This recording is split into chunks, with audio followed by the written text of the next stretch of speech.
একটা লাশ, কিন্তু সেই লাশের চেয়েও ভয়ঙ্কর ছিল তাকে ঘিরে ছড়িয়ে পড়া শত শত গল্প।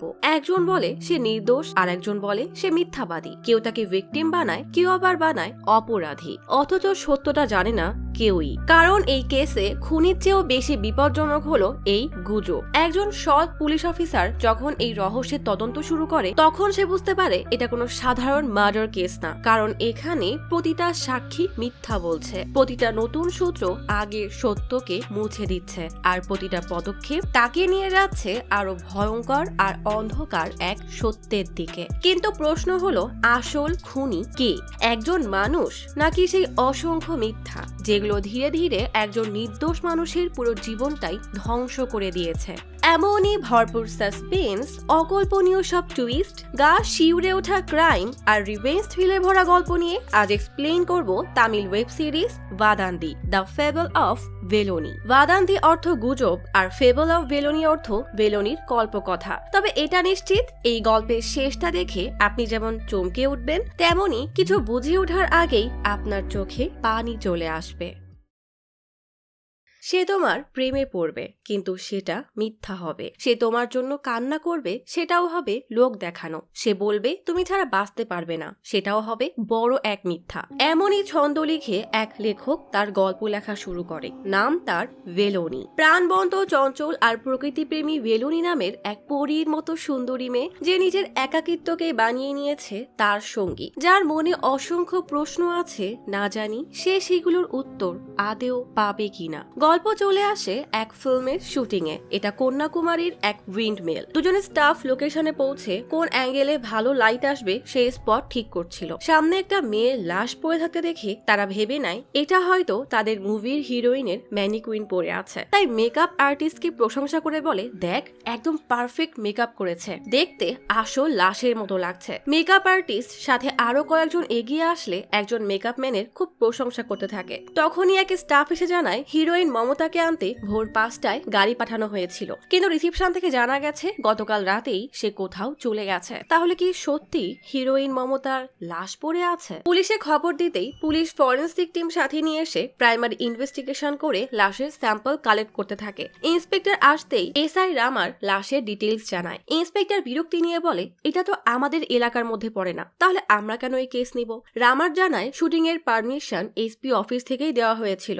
ইন্সপেক্টর ম্যানেজারের কাছে হিরোইনের ডিটেইলস জানার পর বলে, এটা তাদের এলাকা না হওয়া সত্ত্বেও তারা সব ফর্মালিটিস পূরণ করে দিবে, তবে আপনাদের ক্রু মেম্বারদের সবার নাম আর ঠিকানার লিস্ট দেন, এবং আমরা না বলা পর্যন্ত কেউ এই জায়গা ছাড়তে পারবেন না। রামার তখন লাশ জেনারেল হাসপাতালের পোস্টমর্টমের জন্য পাঠিয়ে দেয়। সব চ্যানেলে হিরোইন মমতার রহস্যজনক মৃত্যুর খবর ছড়িয়ে পড়ে। ইন্সপেক্টর ক্রু মেম্বারদেরকে বলে, হিরোইনের বাসার কাউকে এসে লাশ শনাক্ত করতে বলো, আর এসপি অফিসে জানাতে হবে, নয়তো এই কেস চেন্নাইতে ট্রান্সফার করা হবে। তখনই একজনের ফোনে মমতার কল আসে। মমতা প্রচুর রেগে ঝাড়ি দেয়, এসব হচ্ছেটা কি? আসলে মমতা প্রডিউসারের উপরে বিরক্ত হয়ে শুট থেকে পালিয়ে গিয়েছিল। লাশটা দেখতে কিছুটা মমতার মতো, এবং মমতাও তখন মিসিং ছিল বলে সবাই ধরে নেয় ওটা মমতার লাশ। রহস্যময় এই কেস নতুন মোড় নেওয়াতে ইন্সপেক্টর বুঝে উঠতে পারে না সে কি করবে, তাই রামারকে কল দিয়ে সব জানায়। এসব শুনে রামারও বেশ অবাক হয়ে যায়। ডক্টর পলরাজ পোস্টমর্টম করতে এসে জানায়, লাশ পচার তীব্র গন্ধেই বোঝা যাচ্ছে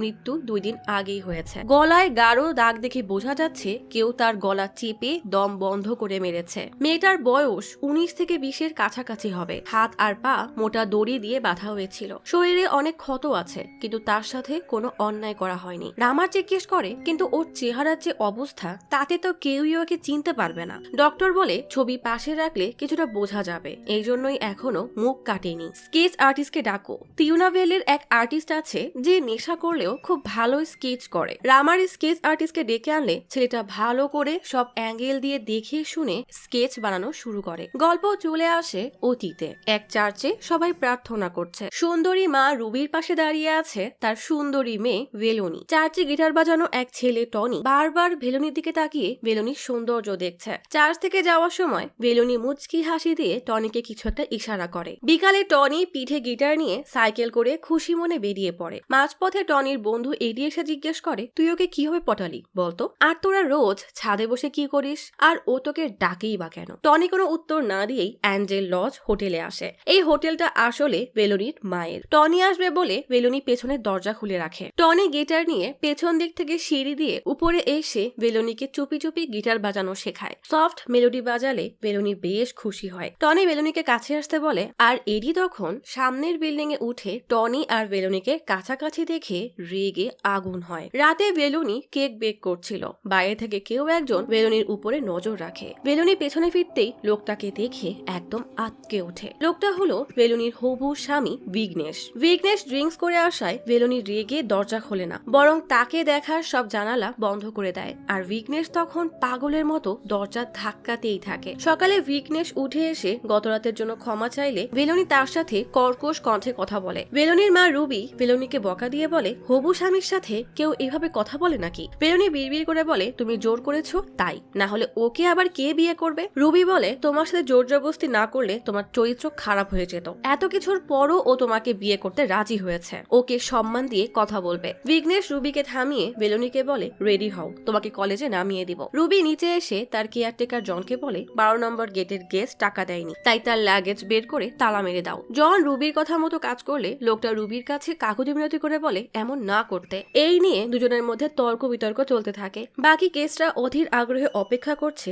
যে বেলুনি কখন বের হবে। বেলুনি কয়েকটার জন্য রুম থেকে বের হওয়া মাত্রই সবাই মুগ্ধ হয়ে তার দিকেই তাকিয়ে থাকে। বেলুনি এসবের পাত্তা না দিয়েই নিজের মতো হাঁটা দেয়, কারণ এগুলা রোজকারের ব্যাপার। বিঘ্নেশ বাস স্ট্যান্ডে বেলুনিকে নামিয়ে দেয়। পাশেই টনি দাঁড়ানো। বাসে বেলুনি উঠতেই টনিও বাসে ওঠে। টনিকে এভাবে দেখে বেলুনির বেশ অস্থির লাগে। গল্প চলে আসে বর্তমানে। স্কেচ আঁকানো শেষ। এই লাশটা আর কারণ নয়, বরং সেই সুন্দরী বেলুনির। রামার স্কেচ দেখে সুন্দর বলতেই আর্টিস্ট রেগে দেয় হাঁটা। এডি টনিকে জিজ্ঞেস করে, শেষবার বেলুনিকে কবে দেখেছিলে? টনি জানায় 2 সপ্তাহ আগে। এডি খবরের কাগজে মমতার মৃত্যুর খবর দেখায়। পরের পৃষ্ঠায় বেলুনির স্কেচ দেখালে টনি বলে, এটা তো বেলুনি। এডি বলে, আমারও সেটাই মনে হয়েছে। টনি কোনোভাবেই বিশ্বাস করতে চায় না। টনি কান্না জড়ানো কণ্ঠে বলে, আমাদের ব্রেকআপ হয়ে গেছে, আর এটা বেলুনি হতেই পারে না বলেই টনি চলে যায়। এডি থানায় এসে রামারকে জানায় ওটা আসলে বেলুনি। ওর মা ইরানিয়েলে অ্যাঞ্জেল লজ নামের একটা লজ চালায়। বেলুনির মাকে আমি ব্যক্তিগতভাবে চিনি না, তবে সে চার্চে প্রায় আসে। রামার এক কনস্টেবলকে লজে খোঁজ দিতে বলে যে সেখান থেকে বেলুনি নামের কেউ মিসিং কিনা। কিছুক্ষণ পর কনস্টেবল কল দিয়ে জানায় বেলুনি 3 দিন ধরে মিসিং। রামার বেলুনির পরিবারকে হাসপাতালে নিয়ে আসতে বলে। রুবি তার এক প্রতিবেশী এবং বিঘ্নেশের সাথে হাসপাতালে আসে। প্রথমে বিঘ্নেশ ভেতরে চেক করতে চায়। রুবি ভয়ে কাচুমুচু হয়ে দাঁড়িয়ে আছে। বিঘ্নেশ চোখ ভর্তি পানি নিয়ে বের হতেই রুবি বুঝে যায়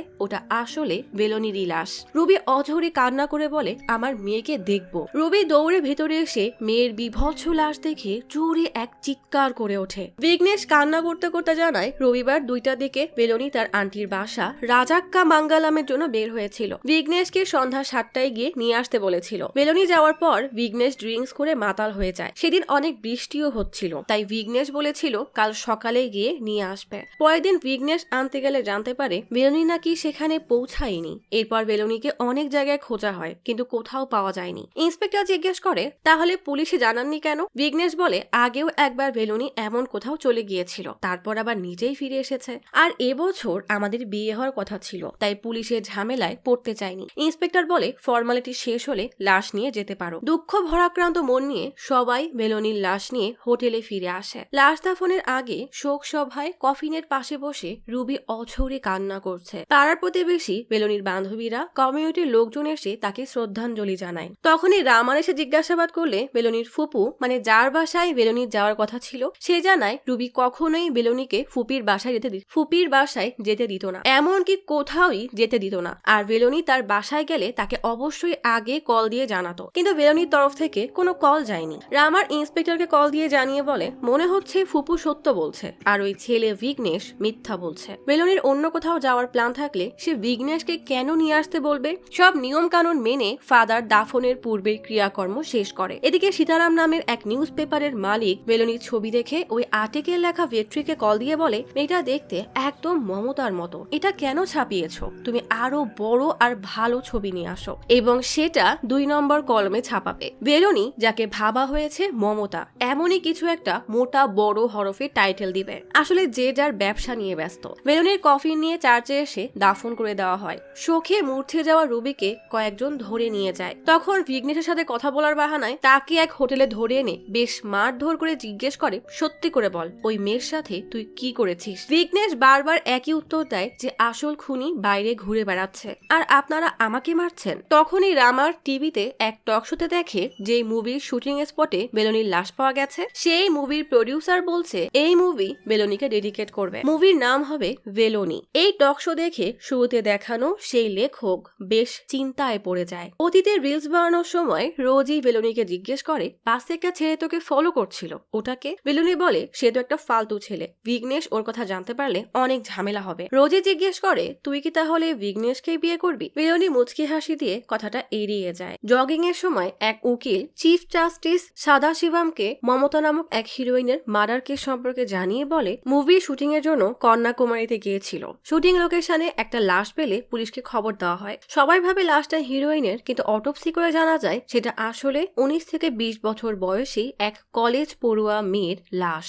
মৃত্যু 2 দিন আগেই হয়েছে, কেউ তাকে দেখেনি আর দেখলেও পুলিশকে জানায়নি। এমন চলতে থাকলে ক্রাইম রেট তো দিন দিন বেড়েই যাবে। সাদাশিবম খবরের কাগজে মেয়েটার ছবি দেখে, ছবিটা ছিল ভেলোনির। এরপরই সাদাশিবম এসপি চন্দ্রনকে ডেকে জানায় পুলিশের ধীর গতির জন্য কেসটা এখন স্টেট মানে সুও মোটো সামলাবে। মেয়েটা মাত্র 19 কি 20 বছরের ছিল। এটা এখন সাধারণ জনগণের নিরাপত্তার বিষয় হয়ে দাঁড়িয়েছে, তাই ভালো করে কেস ফলো আপ করে অপরাধীকে দ্রুত গ্রেফতার করার আদেশ দেয়। এসপি সাব ইন্সপেক্টর বিবেককে কল দিলে বিবেক জানায় সে 2 দিনের ছুটিতে আছে, স্ত্রীকে নিয়ে শ্বশুর বাড়ি যাবে। এসপি বলে ছুটি ক্যান্সেল করে পরে ছুটিটা নিতে। আপাতত জরুরি একটা কেস এসেছে, মাদুরাই কোর্ট সুয়ামোটোকে সোপর্দ করেছে, আমি সেখানে আছি, তুমি দ্রুত কেপ স্টেশনে চলে আসো। ছুটি ক্যান্সেল হয়ে যাওয়ায় বিবেকের স্ত্রীর মুডটাই অফ হয়ে যায়। এই লোকটা আসলে কখনোই স্ত্রীকে সময়ই দেয় না। বিবেক কেপ থানা থেকে এসআই রামারের সাথে কেসের সমস্ত ডিটেইলস নিয়ে স্পটের উদ্দেশ্যে রওনা হয়। মাঝপথে চা খাওয়ার জন্য নামলে রামার নিজের মতো করে কেস নিয়ে বলতে থাকে যে মেয়েটার চরিত্র ভালো ছিল না, টাইট ফিটিং ছোট ছোট জামা পরতো, ছেলেদের সাথে হেসে হেসে কথা বলতো, ওর চরিত্রে আসলে সমস্যা ছিল। সেজন্যই হয়তো ওর হবু স্বামী বিঘ্নেশের রাগ হতো আর তাই বিঘ্নেশকে হোটেলে কাস্টাডিতে রাখা হয়েছে। বিবেক জিজ্ঞেস করে থানায় কেন রাখুনি? রামার জানায় শুধু সন্দেহ হয়েছে, তেমন কোনো প্রমাণ পাওয়া যায়নি। আর ওর কথা এবং আমাদের তদন্তে যা পাওয়া গেছে দুটোর মধ্যে বেশ তফাৎ আছে। ওকে অনেক মারধর করার পরও ও একই জবাব দেয় যে সে এসব কিছুই জানে না। হোটেলে পৌঁছে রামার বিঘ্নেশকে জিজ্ঞাসাবাদ শুরু করে। বিবেক সমস্ত কাগজপত্র ছবি সবকিছু ভালো করে চেক করে দেখে জিজ্ঞেস করে তুমি কোথায় কাজ করো? বিঘ্নেশ বলে আমি আরোরা ইনস্টলেশনে কাজ করতাম, কিন্তু গত 6 মাস কাজ করছি না, কারণ তাকে বেলুনির মায়ের হোটেল দেখতে হয়। 2টা কাজ একসাথে করা সম্ভব না। বিবেক বলে দেখো তোমার কথা মতো বেলুনি তোমাকে 7টার সময় ওর আন্টির বাসা থেকে নিয়ে আসতে বলেছিল। যদি ওর অন্য কোথাও যাওয়ার কথা থাকে তাহলে সে তোমাকে কেন নিয়ে আসতে বলবে? যদি মেনেই নেই তুমি সত্য বলছো,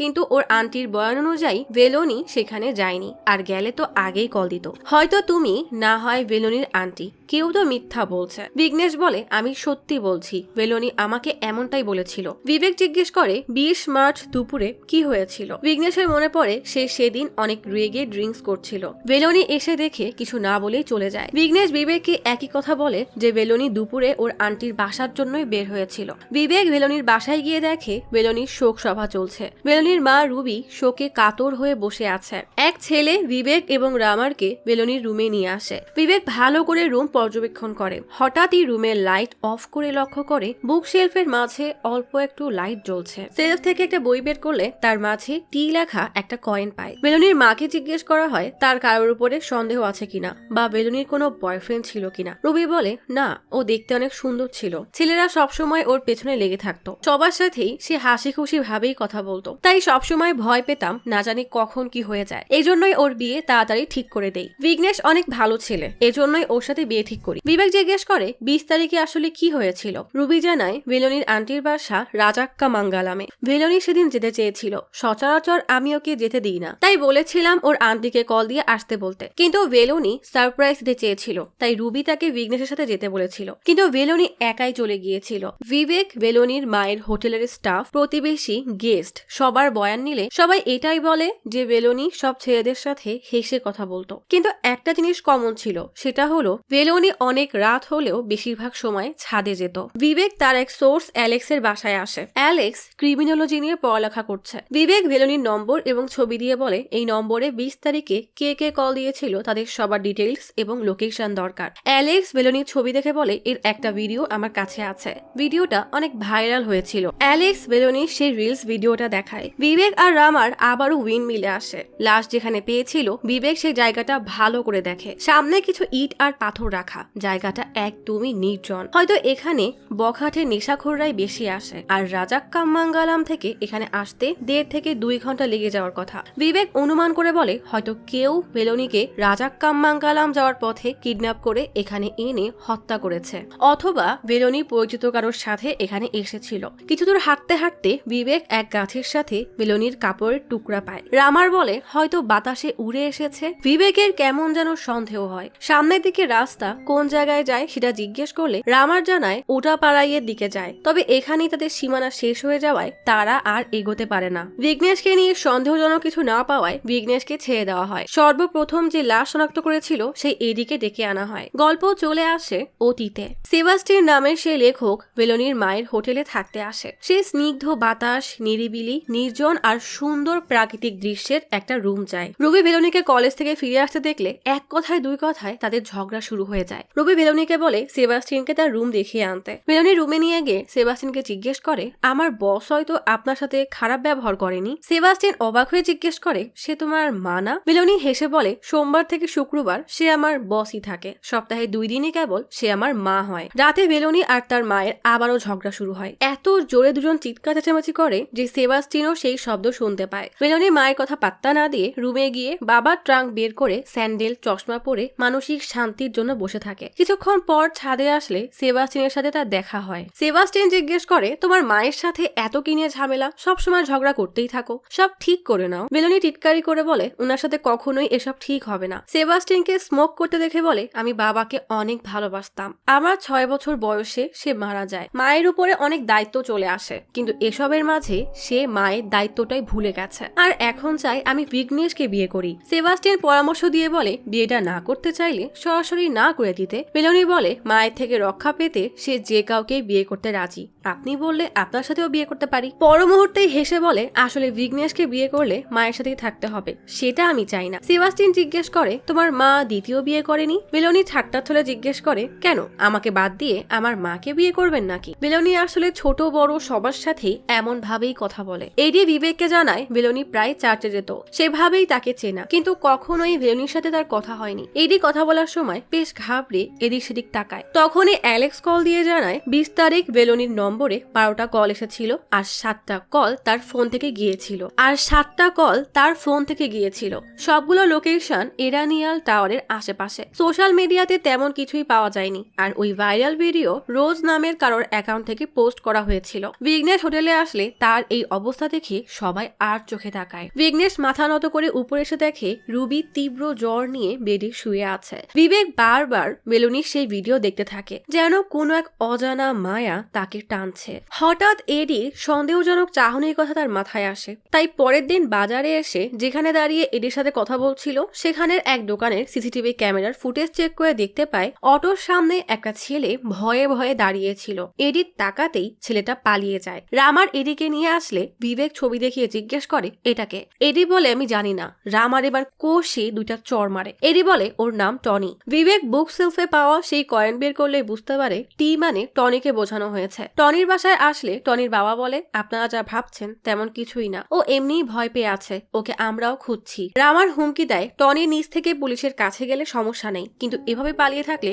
সন্দেহ তার উপরেই যাবে। সেখান থেকে বের হওয়ার সময় রামার বিবেককে জিজ্ঞেস করে এদের হোম টাউনে কাউকে পাঠাবো কিনা। বিবেক বলে তার দরকার নেই, ওনার চোখ সত্য বলছে যে উনি টনির কথা জানে না। পুলিশ তদন্তের জন্য হোটেলের সব রেজিস্টার খাতা নিয়ে যায়। সীতারামের এক সাংবাদিক ভেট্রি তখন হোটেলে এসে ওঠে। সীতারাম কল দিয়ে বলে কনস্টেবলকে পটিয়ে ভেতরের খবর বের করতে। ভেলোনির কারোর সাথে সম্পর্ক ছিল কিনা, সে আসলেই বয়সে ছোট ছিল নাকি বড়, এই ধরনের চাঞ্চল্যকর তথ্য বের করতে। স্ত্রী ঘুমিয়ে পড়লেও বিবেক আবারও ভেলোনির ভিডিও অন করে। সকালে ওটোপাড়ায়ের উদ্দেশ্যে রওনা হয়। বিবেক জিজ্ঞেস করে সেদিন তো আমাকে জানালে না, তোমাকে কে এসব তথ্য দিয়েছে? রামার তার সোর্সের নাম নিতে চায় না। গহীন জঙ্গলের মাঝে পরিত্যক্ত এক বিল্ডিং, উপরে টিন, নিচে গাছপালা দিয়ে ভরা। এখানেও ভেলোনির জামার একাংশ পাওয়া যায়। বিবেক পা দিয়ে মাটি সরাতেই ফ্লোর দেখতে পায়। আরেকটু সামনে এগিয়ে মাটি সরালে অনেকক্ষণ পর ফ্লোর দেখা যায়। বিবেক বলে এখানে নিশ্চিত কিছু হয়েছে, ওখানে পরিষ্কার করা হয়েছে, তাই সহজে ফ্লোর দেখা গেছে, কিন্তু এখানে বহু বছরের মাটি জমে আছে। ফরেন্সিক থেকে বেলরাজকে ডাকো। বেলরাজ আসলে বিবেক তাকে কি করতে হবে বলছিল, তখন কনস্টেবল অমররাজ ওই জায়গার মালিক এক মহিলাকে নিয়ে আসে। বিবেক ভেলোনির ছবি দেখিয়ে জিজ্ঞেস করে কখনো একে দেখেছেন। মহিলাটি জানায় উত্তরাধিকার সূত্রে এই জায়গা তার, এখানে সে তার 3 ছেলে নিয়ে থাকে। নিচের জায়গাটুকু পার্কিং এর জন্য ভাড়া দেয়। এখানে প্রায় অল্প বয়সী কাপলরা আসে। ছবির এই মেয়েটাও এক লোকের সাথে এসেছিল, তারা পাহাড়ের দিকে গিয়েছিল। ঘটনাটা হয়তো 2 সপ্তাহ আগের হবে। লোকটা দেখতে কালো, উঁচু আর লম্বা ছিল। রামার টনির ছবি দেখালে মহিলাটি জানায় সে বয়স্ক একজনকে দেখেছিল। তখনই ভিলরাজ ডেকে দেখায় পরিত্যক্ত বিল্ডিং এর 3 জায়গায় রক্ত। বিবেক এবার সেই রক্ত ল্যাব টেস্টের জন্য পাঠাতে বলে। অমররাজ সবার নজর এড়িয়ে ভেট্রিকে অটোপাড়ায় মেসেজ দিতেই সাথে সাথেই সে রওনা হয়। ভেট্রি তার আর্টিকেল লেখা শুরু করে। 20 তারিখ উইন মিলে একটা লাশ পাওয়া যায়। প্রথমে সবাই ধরে নেয় ওটা হিরোইন মমতার লাশ, কিন্তু পরে জানা যায় ওটা ইরানিয়েলের 19 কি 20 বছরের একটা মেয়ের বয়সী একটা মেয়ের লাশ। সোশ্যাল মিডিয়ায় সবাই বেলোনির জন্য শোক প্রকাশ করে। লোকাল পুলিশের সাথে সাথে সাংবাদিকরাও হত্যার কারণ জানার চেষ্টা করে, কিন্তু এমন কিছু তথ্য বেরিয়ে আসে যা সবাইকে হতবাক করে দেয়। মেয়েটার চরিত্র নিয়ে নানা প্রশ্ন ওঠে, কারণ সে সব ছেলেদের সাথেই ফ্লার্ট করত। তাকে বিঘ্নেশ এবং টনি নামে 2 জন অনেক ভালোবাসতো। বেলোনির সম্পর্কেও দুজনের সাথেই ছিল। গভীর তদন্তের মাধ্যমে জানা যায় মেয়েটা তৃতীয় কোনো ব্যক্তির সাথে অটো পাড়াইতে গিয়েছিল। পুলিশ বুঝে গেছে বেলোনি তার সৌন্দর্য দিয়ে সহজেই পুরুষকে আকৃষ্ট করত, আর এটাই ওর মৃত্যুর কারণ হয়ে দাঁড়ায়। এখন পুলিশ সেই তৃতীয় ব্যক্তিকে খোঁজার কাজ চালিয়ে যাচ্ছে। এমন নিউজ পড়ে সীতারাম সেই খবর ছাপানোর অনুমতি দিয়ে দেয়। বিবেক এসপি কে কল দিয়ে জানায় ব্লাড টেস্টের জন্য পাঠানো হয়েছে। যদি সেটা বেলোনির রক্ত হয় তাহলে হত্যা অটো পাড়াইতেই হয়েছে, আর যার সাথে সে গিয়েছিল সেই আসল খুনি। এখন এটাই সবচেয়ে গুরুত্বপূর্ণ প্রশ্ন যে বেলোনি কার সাথে গিয়েছিল। সেবাস্টিন ব্যাগ গুছিয়ে যাওয়ার সময় আচমকাই বেলোনি এসে তাকে ভয় দেয়। বেলোনি সেবাস্টিনের চশমা পরেই বেডে শুয়ে জিজ্ঞেস করে চলে গেলে তো আমাকে ভুলে যাবে তাই না? সেবাস্টিন হেসে বলে তোমাকে আবার কেউ ভুলতে পারে নাকি? বেলোনি জিজ্ঞেস করে এখান থেকে যাওয়ার পর প্রথমে কি করবে? সেবাস্টিন বলে তুমি যা চেয়েছো সেগুলো পাঠাবো। বলেই সেবাস্টিন বেলোনিকে জড়িয়ে ধরে। বিবেককে রিটায়ার্ড IAS শশীকান্ত তার বাসায় ডেকে অনুরোধ করে এই কেসে টনির নাম যেন না আসে, কারণ টনি নিরপরাধ। টনির বাবা শশীকান্তের ভালো বন্ধু। খবরে টনির নাম আসায় টনি ভয়ে পালিয়েছিল। টনি এই বাসাতেই আছে। বিবেক টনির সাথে একান্তে কথা বলার জন্য আলাদা ঘরে নিয়ে জিজ্ঞেস করে তুমি আর বেলোনি একে অপরকে ভালোবাসতে? টনি ভয়ে ভয়ে বলে সব মিথ্যা। শো অফের জন্যই আমি সবাইকে বলে বেড়াতাম। চার্চের কয়েকটা ছেলে বেলোনিকে পছন্দ করত। বেলোনি সবাইকে বাদ দিয়ে আমার সাথেই কথা বলতো। আসলে বেলোনির মিউজিক খুব পছন্দ ছিল। আমি চার্চে গিটার বাজাই, তাই আমার কাছে গিটার শিখতে চেয়েছিল। বাসায় একা থাকলে আমাকে ডাকতো, তাই মনে হয়েছিল সে আমাকে পছন্দ করে। এটা মনে করে একদিন বেলোনির কাছাকাছি যেতে গেলেই বেলোনি আমাকে চড় মেরে চলে যায়। বিবেক জিজ্ঞেস করে বিঘ্নেশ কিংবা অন্য কাউকে নিয়ে কিছু বলতো? টনি বলে না, বিঘ্নেশকে নিয়ে প্রশ্ন করলেই কথা ঘুরিয়ে দিত, তাই আমি ওই সম্পর্কে কথা বলতাম না। টনি সত্য বলছে বুঝে টনিকে যেতে দেওয়া হয়। শশীকান্তের বাসা থেকে বের হয়ে বিবেক বেলরাজকে জিজ্ঞেস করে আজ সন্ধ্যায় রিপোর্ট দেওয়া সম্ভব কিনা। বেলরাজ জানায় এখানে ল্যাবে সমস্যা হওয়ায় সেই স্যাম্পল চেন্নাই পাঠানো হয়েছে, তাই 2 দিন সময় লাগবে। বিবেক রামারকে কল দিয়ে বলে রিপোর্ট আসতে দেরি হবে, টনিকেও সন্দেহ করা যাচ্ছে না। তুমি যদি বলে দিতে তোমার সোর্স কে তাহলে সুবিধা হতো। গহীন জঙ্গলের মাঝে 3 জন হায়না শিকারে বের হয়। গুলি করতেই যাবে তখনই একজনের পা মুচকে শব্দ হয়। সাথে সাথেই অন্য দিক থেকে কেউ হায়নাকে গুলি করে দেয়। একটু এগোলেই দেখতে পায় এটা আসলে সেই জেনারেল হাসপাতালের ডক্টর। হায়নাকে আস্তানায় নিয়ে এসে কাটাকাটি শুরু হয়। ডক্টর তার রাইফেল AR-15 এর বর্ণনা দিচ্ছিল। কথায় কথায় সন্তোষ জানায় কেউ এখানে এসেছিল। পুলিশও তার খোঁজ করছিল। এক মেয়ে মারা গেছে, তার জামার টুকরা নাকি এখানে পাওয়া গেছে। মা আমাকে সব জানিয়েছে, না জানি কে তাদেরকে এখানে তথ্য দিয়েছে। ডক্টর কিছুটা ঘাবড়ে যায়। তখনই ডক্টরকে রামার কল দিয়ে জিজ্ঞেস করে বিবেক দেখা করতে চায়, তাকে কি নিয়ে আসবো? মানে সব তথ্য আসলে এই ডক্টরই দিয়েছে। ডক্টর ভয়ে ভয়ে বলে আগামীকাল নিয়ে আসো। বিবেক ডক্টরকে জিজ্ঞেস করে আপনি জামার টুকরো কবে দেখেছেন? জবাবে ডক্টর শনিবার বললে রামার জানায় তারা তো শুক্রবার গিয়েছিল। বিবেক জিজ্ঞেস করে ওই এলাকায় ডক্টর কেন গিয়েছিল? ডক্টর জানায় সেখানে তার একটা জমি আছে, মাঝে মাঝে সেখানে শিকার করতে যায়। বিবেক ওই জায়গার মালিক মহিলা আর তার ছেলেদের সম্পর্কে জিজ্ঞেস করলে ডক্টর বলে ওদেরকে আমি বেশি ভালো করে চিনি না। বড়টার নাম সন্তোষ, দ্বিতীয়টা সঞ্জীব এবং ছোট ছেলে সানি। সন্তোষ পুরো জঙ্গলকে ভালো করে চেনে। সঞ্জীব কলেজে গিয়েছিল কিন্তু পড়ালেখা পড়ালেখা শেষ করেনি, আর সানি কয়েকদিন আগেই পড়ালেখা শেষ করেছে। ওদের উপরে ফরেস্ট ডিপার্টমেন্ট থেকে 2 থেকে 3টা মার্ডার কেস আছে, কিন্তু এখনো পর্যন্ত কাউকে ধরতে পারেনি। বিবেক বলে ওদের মা বলল মেলোনিকে কেউ একজন নিয়ে এসেছিল, এখন সে কিছু করেছে নাকি অন্য কেউ বুঝতে পারছি না। সে করলে তো মেরে এখানেই রেখে যেত, লাশ অন্য জায়গায় কেন নিবে? ডক্টর বলে আপনার যদি ওই 3 জনের উপরে সন্দেহ হয় তাহলে ওদেরকে ডেকে জিজ্ঞাসাবাদ করেন। এই অবস্থায় রিপোর্টের জন্য অপেক্ষা না করাই ভালো। এদিকে সেবাস্টিন তার এক পাবলিশার্সের কাছে গিয়ে অনুরোধ করে পুলিশ ডিপার্টমেন্টে তো পাবলিশার্সের লোকজন আছে, তাদের মাধ্যমে যদি মেলোনি মার্ডার কেস কতদূর পৌঁছালো জানতে পারে তাহলে তার উপরে নোবেল লিখবে। সন্তোষ থানায় এসে প্রচন্ড রেগে বলে এক লোক ওই মেয়েকে নিয়ে গেছে, আর আপনি আমাকে প্রশ্ন করছেন? বিবেক বলে সেটাই তো, অন্য লোক যদি মারতো তাহলে তোমার জায়গায় ফেলে রেখে যেত, কিন্তু লাশ সেখানে নেই কেন? আর তাছাড়া তোমার মাই তো বলেছে ওই মেয়েকে ওখানে দেখেছে, সত্যি করে বলো ওর সাথে কি করেছো? সন্তোষ রেগে আঙ্গুল তুলে হুমকি দিয়ে বলে ইউনিফর্ম পরেছো বলে কি তুমি যা খুশি তাই করবে? তুমি জানোই না কার সঙ্গে পাঙ্গা নিচ্ছ, তোমার জীবন একদম নষ্ট করে দিব। তখনই রামার এসে জানায় রিপোর্ট এসে গেছে। রামার জানায় যেই রক্তের ছাপ পাওয়া গেছে সেটা কোনো পশুর রক্ত।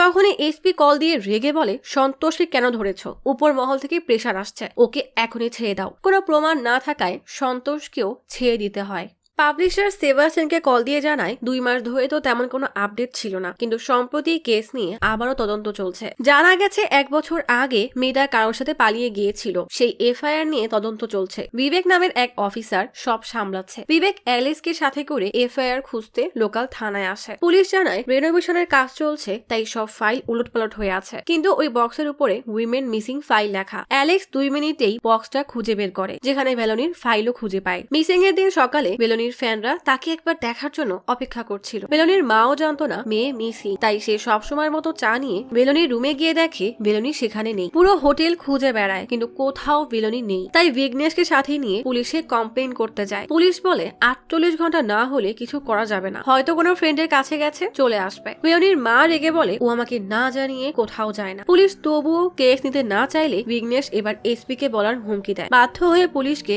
এফআইআর লিখতে হয়। ডিটেলস নেওয়ার পর হোটেলের সবগুলো রুম ভালো করে চেক করে। বিঘ্নেশ মেলোনির মাকে সান্ত্বনা দিলে মেলোনির মা আফসোস করে বলে ওর উপরে এত স্ট্রিক্ট হওয়াটা ঠিক হয়নি, বাসায় কোনো পুরুষ নেই, 2 জন মহিলা কি করব, আমি তো একা। ওকে যদি শাসন না করতাম, অন্যদের সাথে স্ট্রিক্ট না হতাম, তাহলে সবাই সুযোগ নেবে, এটা আমি ওকে কখনোই বোঝাতে পারিনি। তখনই পুলিশ এসে মেলোনির ছবি চাইলে টেবিলে রাখা মেলোনির ছবি বের করে দেয়। রাতে বিঘ্নেশ খেয়াল করে মেলোনি চুপি চুপি ফিরে এসে ড্রয়িং রুমে হন্য হয়ে কিছু খুঁজছে। সামনে এসে দাঁড়ায় মেলোনির মা। মেলোনি ফিরে আসায় কেস তুলে নেওয়া হয়, কিন্তু সে কেন এবং কোথায় গিয়েছিল সেসবের বিস্তারিত এফআইআর এ লেখা নেই। অ্যালেক্স বলে আমি শুনেছি ওই হোটেলে কেউ থাকলে 3 থেকে 4 দিনের মধ্যেই ওই মেয়ে তাকে পটিয়ে ফেলে। বিবেক জিজ্ঞেস করে তোমাকে এসব কে বলেছে? অ্যালেক্স জানায় তার এক বন্ধুর বন্ধু। বিবেক বুঝিয়ে বলে না জেনে অন্যকে নিয়ে কিছু বলা ঠিক না, বিশেষ করে মেয়েদেরকে নিয়ে। কলেজে থাকতে বিবেককে এক মেয়ে পছন্দ করত, কিন্তু লোকজনের কথায় সে ওই মেয়ের চরিত্রের সমস্যা জেনে তাকে ধিক্কার জানিয়েছিল। বহু বছর পর সেই মেয়ের দেখা পায় লাশ হিসাবে। মেয়েটার স্বামী তাকে হত্যা করেছিল।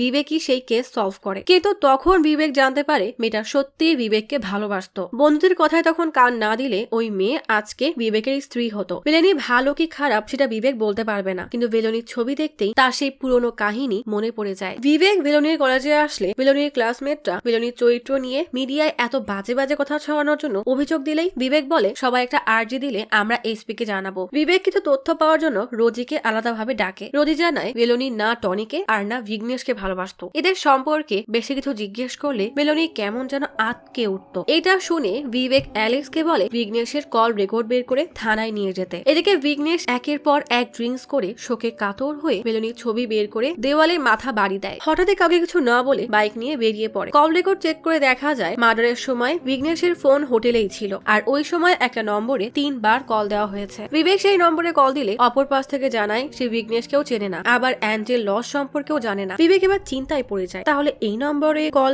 কেন দিল? কিছুক্ষণ পর সেই নম্বর থেকে কল দিয়ে জানায় বিঘ্নেশ আসলে তার বন্ধুর বন্ধু, সেদিন হয়তো তার বন্ধুই কল দিয়েছিল। বিবেক এবার সেই বন্ধুর নম্বর নেয়। সেদিন দুপুরে বিঘ্নেশ ড্রিঙ্কস করে মাতাল থাকা অবস্থায় বেলুনি গিয়ে দেখে পাশে আর একটা লোক বসা। সেই বেলুনির দিকে আর চোখে তাকায়। বেলুনি 7টার সময় বিঘ্নেশকে নিয়ে আসতে বলে সেখান থেকে চলে যায়। বিবেক এসপি কে জানায় বিঘ্নেশকে আবারও জিজ্ঞাসাবাদ করতে হবে, কারণ বিঘ্নেশ হোটেলেই ছিল। সেটার একমাত্র প্রমাণ ওর ফোন, আর ওর ফোন ওই সময় সময় নাকি ওর বন্ধুর কাছে ছিল। এসপি অনুমতি দিলে হোটেলে গিয়ে দেখে বিঘ্নেশ নেই। জন জানায় বিঘ্নেশ কোথাও বেরিয়ে গেছে। রামার বলে একবারে রাতে আসলেই ভালো হতো, এখন যদি আমাদের আসার খবর পেয়ে ও আর ফিরে না আসে। কিন্তু অবাক করা বিষয় হলো বিঘ্নেশের লাশ সেই উইন্ড মিলেই পড়ে আছে। তাহলে বিঘ্নেশকে কে খুন করলো? জঙ্গলের মধ্য দিয়ে বেলুনি কারোর ভয়ে দৌড়াচ্ছে। দৌড়াতে দৌড়াতে পরিত্যক্ত সেই বিল্ডিং এ লুকিয়ে আড়াল থেকে দেখে সঞ্জীব আর সানি তাকে খুঁজতে খুঁজতে অন্যদিকে চলে গেছে। কিন্তু পেছন থেকে কেউ এসে বেলুনির চুলের মুঠি ধরে টান দেয়। বেলুনিকে হত্যা করে হাত রক্তাক্ত বানিয়ে ফেলে। সন্তোষের মা 3 ছেলের উপরে চিৎকার করে বলে, তোরা এটা কি করেছিস? আমরা কিভাবে মুখ দেখাবো? নিষ্ঠুর দানব রাক্ষস, তোরা কি ভেবে এসব করেছিস? পুলিশ আমাদের সবাইকে ধরে নিয়ে যাবে। সন্তোষ পূর্ণ আত্মবিশ্বাস নিয়ে বলে, আমাদের কেউ ধরতে পারবে না, লাশ আমরা দাফন করে দিব। সন্তোষের মা বলে, এখানে না, দূরে কোথাও লাশ নিতে হবে। তার মানে কি আসল খুনি সন্তোষ? সন্তোষের মা ছেলেকে বাঁচাতে মিথ্যা বলেছিল। Police department media press briefing এ বলে 20 তারিখ এক কলেজ পড়ুয়া মেয়েকে হত্যা করা হয়। প্রথমে লোকাল পুলিশ ইনভেস্টিগেট করলেও পরবর্তীতে সুয়োমোটোকে কেস দেওয়া হয়। এসপি চন্দন দায়িত্ব নিয়ে 2 দিনের মধ্যে অপরাধীকে ধরে জিজ্ঞাসাবাদ করে। অপরাধী হিসাবে বিঘ্নেশকে ধরে নেওয়া হয়, কারণ বেলুনির অন্য একজনের সাথে সম্পর্ক ছিল। সেই জের ধরেই বিঘ্নেশ বেলুনিকে হত্যা করে। আর বিঘ্নেশ ধরা পড়ে যাবে বুঝতে পেরে নিজেকেই শেষ করে দেয়। সবগুলো খবরের কাগজের হেডলাইনে বিঘ্নেশের নিজেকে শেষ করাকে পুলিশের ব্যর্থতা হিসেবে তুলে ধরলে এসপি বিবেককে উল্টা ঝাড়ি দেয়। বিবেককে বলে 3 দিনের মধ্যে ফাইনাল ডকুমেন্ট রেডি করে আমাকে দিবে। ঝাড়ি খেয়ে বিবেক বাসায় চলে আসে। বারবার মন চায় বেলুনির ভিডিও দেখতে, তবুও নিজেকে সামলে রাখে। ফাইল রেডি করে এসপি কে দেওয়ার পর এসপি বিবেককে 3 দিনে ছুটি দিয়ে দেয়। ক্যান্টিনে বসে অ্যালেক্স বিবেককে জানায় সে তিরুনাভেল্লিতে সার্ভের একটা চাকরি পেয়েছে। 5 বছর কাজ করার পর সে সার্ভেয়ার হয়ে যাবে। বিবেকের মন আরো খারাপ হয়ে যায়। এখানে থাকলে অ্যালেক্স মাঝে মাঝে তাকে কাজ করে দিতে পারত, কিন্তু অ্যালেক্সেরও তো একটা ভবিষ্যৎ আছে। বিচারক সদাশিবহামের কাছে কেসের ডকুমেন্টস গেলে সে অদ্ভুত নজরে তাকিয়ে থাকে। জগিং এর সময় সদাশিবহামকে এক উকিল এসে বলে, আপনি এই কেস নিয়েছিলেন বলে কেস দ্রুত সলভ হয়েছে। সদাশিবহাম তাকে জগিং করতে পাঠালে জুনিয়র অ্যাডভোকেট অনিল বলে, ঠিকই তো বলেছে, আপনার জন্য কেস এত দ্রুত সলভ হয়েছে। সদাশিবহাম বলে, না, কেস সলভ হয়নি, ওরা সত্যটাকে লুকিয়েছে। কেস রিওপেন করেও লাভ নেই, মিডিয়াকে ক্রিমিনাল সম্পর্কে আইজি জানিয়ে দিয়েছে, মানে কেস ক্লোজ করে দেওয়া হয়েছে, যেন অন্য কোনো অফিসার এটা নিয়ে প্রশ্ন না তোলে। মাঝে মাঝে আমাদের সব কথা চুপচাপ মানতে হয়। পুরো সিস্টেমটাই আসলে দুর্নীতিতে ভরে গেছে। বিবেক 3 দিনের ছুটিতে কি করবে বুঝতে না পেরে একাই পুরো রুম পরিষ্কার করে দেয়। ড্রয়িং রুমে এসে বসলেই তার স্ত্রী বেলুনির প্রসঙ্গ তোলে। মেয়েটা কত সুন্দর ছিল, তাকে কিভাবে কেউ হত্যা করতে পারলো? ওকে তো ভোলা যায় না, তাই না? বিবেক আনমনেই হ্যাঁ বললে তার স্ত্রী রেগে তাকায়। তখনই জেনারেল হাসপাতালের ডক্টর কল দিয়ে জানায় বিঘ্নেশের পোস্টমর্টম সেই করেছে। শরীরে অতিমাত্রায় অ্যালকোহল পাওয়া গেছে,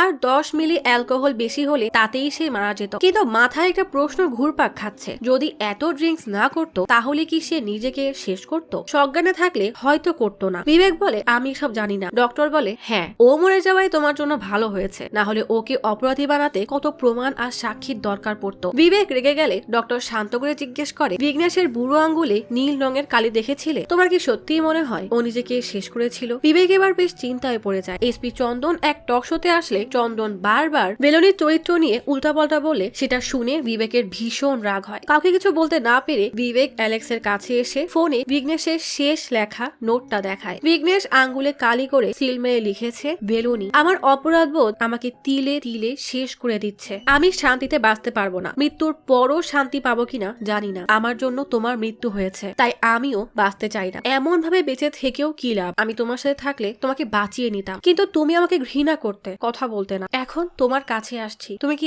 এখন আমাকে ভালোবাসবে? পুলিশের কাছে একটা অনুরোধ, আমার মৃত্যু নিয়ে তদন্ত করবেন না। আমার মৃত্যুতে কারোর হাত নেই, কিন্তু অবশ্যই খুঁজে বের করবেন কারা বেলুনিকে হত্যা করেছে। ওদের শাস্তি না পাওয়া পর্যন্ত বেলুনির আত্মা মুক্তি পাবে না। বিবেক সেই নোট এসপি কে দিলে এসপি সেটা পুড়িয়ে দেয়। অ্যালেক্স বলে, বুঝতে পারলাম সেদিন আপনি কেন এত আপসেট ছিলেন। সব কেস সলভ করেছেন, কিন্তু এটা করতে পারলেন না। বিবেক জানায় গত 4 দিন ধরে তার মাথা ভন ভন করে ঘুরছে। কেস নিয়ে ভাবতে ভাবতে বারবার বেলুনির চেহারা ভেসে ওঠে। কেস রিওপেন করতে হবে, তবে সেই জন্য এসপি কে রাজি করাতে হবে। এক মিটিং এর পর বিবেক এসপি কে বোঝায়, কেউ যদি বেলুনির কেস আবারও সার্চ করে তখন জেনে যাবে পুলিশ মিথ্যা বলেছে, পুলিশেরই উল্টা বদনাম হবে। এসপি উল্টা বলে, হ্যাঁ, সব ডকুমেন্টস লুকিয়ে ফেলো, কেউ যেন সেগুলো পায় না। বিবেক কেস রিওপেনের কথা বললে এসপি ঝাড়ি দিয়ে বলে, এই কেসটাকে ভুলে যাও। সেবাস্টিন সব কাগজের পেপারে বেলুনি মার্ডার কেসের আর্টিকেল গুলো কেটে কেটে জড়ো করতে থাকে। এদিকে বিবেকও সহজে হার মানতে চায় না। রাত দিন সব সময় বেলুনির কেস নিয়ে চিন্তা করে। অ্যালেক্স সামনে এসে বসলে বিবেক অবাক হয়ে জিজ্ঞেস করে, তুই যাসনি? অ্যালেক্স বলে, এসপি অনুমতি দিক বা না দিক আপনি তো কেস সলভ করবেন, তাই আমিও থেকে গেছি।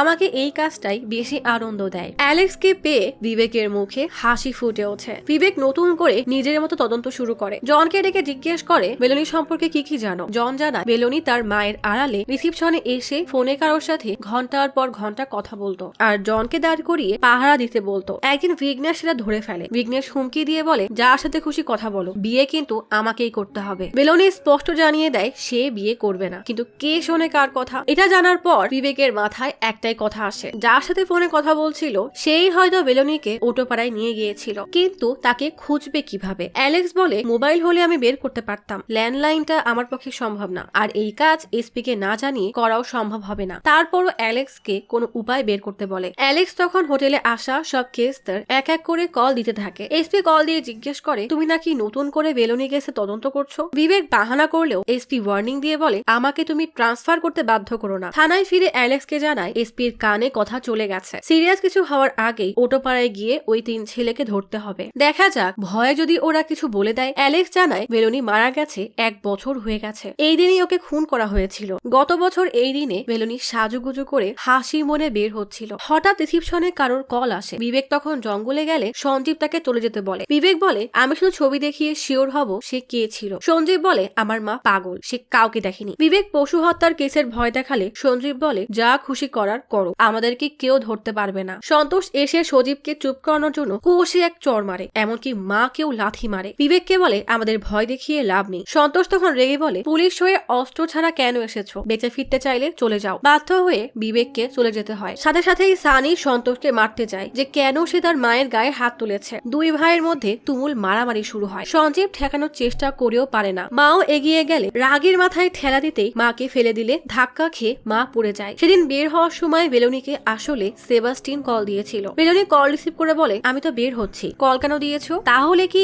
এই সেবাস্টিনই খুনি? বেলোনি অটোপাড়ায় এসে সন্তোষের বাসায় বসে মজা করে আমলকি খাচ্ছিল। সামনেই সন্তোষের মা দাঁড়ানো। গল্প বর্তমানে আসলে দেখা যায় সন্তোষের মা মাথায় ব্যান্ডেজ নিয়ে শুয়ে আছে। বাইরে তুমুল বৃষ্টি হওয়ায় জানালা লাগাতে উঠলে গাছের ধারে বেলোনির আত্মাকে দেখে ভয়ে চাদর মুড়ি দিয়ে শুয়ে পড়ে। কিছুক্ষণ পর চাদর সরিয়ে দেখে বেলোনির আত্মা ঘরের মধ্যে চলে এসেছে। সন্তোষের মা ভয়ে আটকে ওঠে। বিবেক রামারের বাসায় এসে কেস রিওপেনের কথা বললে রামার বলে, ভাগ্য ভালো হলে সব প্রমাণ আপনা আপনি সামনে চলে আসবে, আর খারাপ হলে যত চেষ্টাই করেন না কেন কিছুই হবে না। বিবেক জিজ্ঞেস করে, যদি সব প্রমাণ সামনে থাকার পরও কেউ চোখ বন্ধ করে রাখে? আসল সমস্যা হচ্ছে এসপির অনুমতি ছাড়া ওই 3 ভাইকে কিচ্ছু করা যাবে না। রামার বলে, ওরা নিশ্চয়ই কিছু একটা করেছে, ওদের কেউ তো সাহায্য করছে, সেটা জানতে পারলে আমাদের জন্য সুবিধা হতো। সানি মায়ের পাশে বসে মাকে পাহারা দিচ্ছে, আর এদিকে সন্তোষ এবং সঞ্জীব মিনিস্টারের বাসায় আসে। শেফ বাদে বাকি সবাইকে চলে যেতে বলা হয়। সন্তোষের পেছনে আসলে এই মিনিস্টারেরই হাত আছে। সন্তোষ তাকে বন্যপ্রাণী শিকার করে দিয়ে তার জন্য সুস্বাদু খাবার এনে তোষামত করে। বিনিময়ে সন্তোষ কোনো ঝামেলায় পড়লে মিনিস্টার প্রভাব খাটিয়ে সন্তোষকে বাঁচিয়ে নেয়। গভীর রাতে রামার বিবেককে কল দিয়ে জানায় 3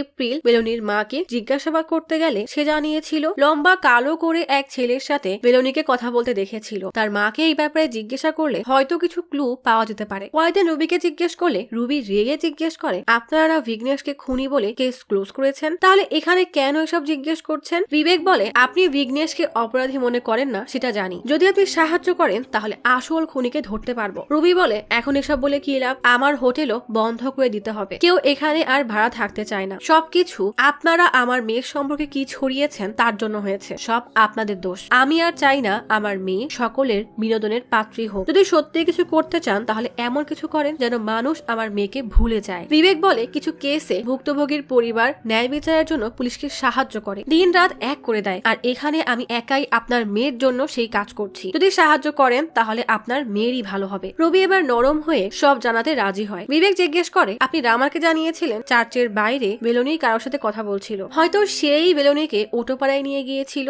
সেদিন আসলে ঠিক কি হয়েছিল ভালো করে মনে করে বলেন। রুবির মনে পড়ে চার্চে বেলোনি তার পাশে দাঁড়িয়েছিল। হঠাৎ কিছু না বলে বের হয়ে যায়। প্রার্থনা শেষে রুবি বেরিয়ে এসে দেখে কারোর সাথে বেলোনির কথা বলছে। ডাক দিতেই ছেলেটা সরে যায়। রুবি জিজ্ঞেস করে, ওকে? বেলোনি বলে, কেউ না। দুজনে আবারও তর্ক শুরু করে দেয়। কিছুক্ষণ পর মার্কেটে আসলে সেখানেও দুজনের তর্ক চলতে থাকে। এক পর্যায়ে বেলোনি বলে, আজকের পর থেকে তোমার আর আমাকে সহ্য করতে হবে না। রুবি মেয়ের ফালতু কথায় বেশি একটা গুরুত্ব দেয় না। হোটেলে ফিরে এসে বেলোনি বাজারের ব্যাগ হেল্পিং হ্যান্ডের কাছে ধরিয়ে দিয়ে অন্যদিকে চলে যায়। কিছুক্ষণ পর রুবি জিজ্ঞেস করে, কোথায় কোথায় গিয়েছিলে? মেলোনি বলে ফোনে কথা বলছিলাম। মেলোনির এমন আচরণে বিরক্ত হয়ে রুবি বোঝানোর চেষ্টা করে যে সে এত স্ট্রিক্ট হয় মেলোনির ভালোর জন্যই। এই দুনিয়া আসলে ভালো না। মেলোনি বলে ওরা যদি আমার পিছু পিছু আসে তাহলে আমি কি করব? রুবি বলে এই জন্য তো তোমাকে দূরত্ব বজিয়ে রেখে চলতে হবে। আমাকে বিশ্বাস করো, আমি তোমার ভালোর জন্যই এত বকা দিই। কিন্তু মেলোনি তার মাকে বোঝার চেষ্টা করে না, কারণ মা সবকিছুতেই মেলোনিকেই দোষ দেয়। রুবি বলে এমন কিছুই না, তুমি আমাকে ভুল বুঝছো। এই সুযোগে কাজে লাগিয়ে মেলোনি জিজ্ঞেস করে যদি তাই হয় তাহলে আমি আজ আন্টির বাসায় যাব। রুবি প্রথমে রাজি না হলেও মেয়ের কথা রাখতে বলে বিঘ্নেশ নামিয়ে দিয়ে আসবে। মেলোনি এবার রাজি হয়ে যায়। দুপুর 2টার দিকে রুবি খেয়াল করে বিঘ্নেশ ড্রিঙ্কস করছে। মেলোনিকে গিয়ে জিজ্ঞেস করে তুমি ওকে জানাওনি? মেলোনি বলে হ্যাঁ,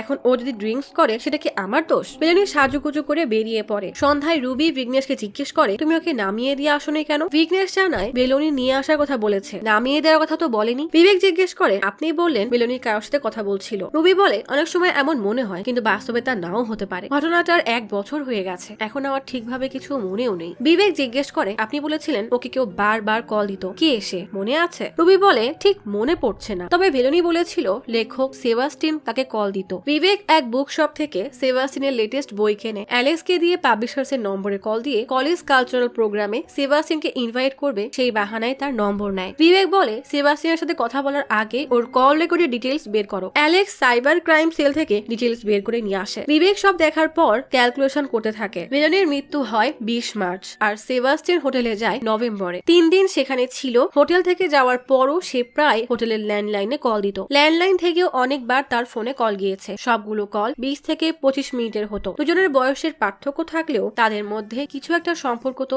অবশ্যই ছিল। রেল স্টেশন থেকে জানা গেছে সেবাস্টিন 20 তারিখ এসেছিল, আবার 21 তারিখে ফিরে যায়। সন্দেহের বিষয় হলো 20 তারিখ দুপুরে মেলোনি 2টার দিকে বের হয়। বের হওয়ার 5 মিনিট আগে সেবাস্টিন তাকে কল দিয়েছিল। সেবাস্টিন এখানে এসে হোটেলে না উঠে বাইরে থেকে কল দেয়, আর মেলোনি ওই দিন আর ফিরে আসেনি। বাকি কাহিনী জানার জন্য সেবাস্টিনকে কল দিলে পুলিশের নাম শুনতেই সেবাস্টিন ভয়ে কল কেটে দেয়। বিবেক আরো 2বার কল দেওয়ার চেষ্টা করলে সেবাস্টিন ফোনটাই এবার বন্ধ করে দেয়। বিবেক অ্যালেক্সকে নিয়ে কোয়েম্বাতুরের উদ্দেশ্যে রওনা হয়। মাঝপথে সেবাস্টিন কল দিয়ে জানায় সে কন্যাকুমারী থানায় বসে আছে। বিবেক থানায় পৌঁছালে সেবাস্টিন জানায় ট্রেনের সিগন্যাল ছিল না, তাই কল কেটে গিয়েছিল। বিবেক জিজ্ঞেস করে তাহলে আপনি এখানে কেন এসেছেন? সেবাস্টিন বলে তুমি বিঘ্নেশকে খুনি বানিয়ে কেস কেন ক্লোজ করেছো? সবার মতো আমি এটাকে শুধু একটা খবর হিসেবে মানতে পারছি না। মেলোনির ন্যায় বিচারের দরকার, আমি সেটাই বলতে এসেছি। বিবেক জিজ্ঞেস করে মেলোনির উপরে আপনার এত মায়া কেন? ও তো আপনার কেউ ছিল না। সেবাস্টিন বলে তোমার কাছে সে কেবল একজন ভিকটিম হতে পারে। তুমি কখনো ওকে দেখোনি, ওর সাথে কথা বলোনি। কথা বললে বুঝতে পারতে ও ছিল কবি আর আমি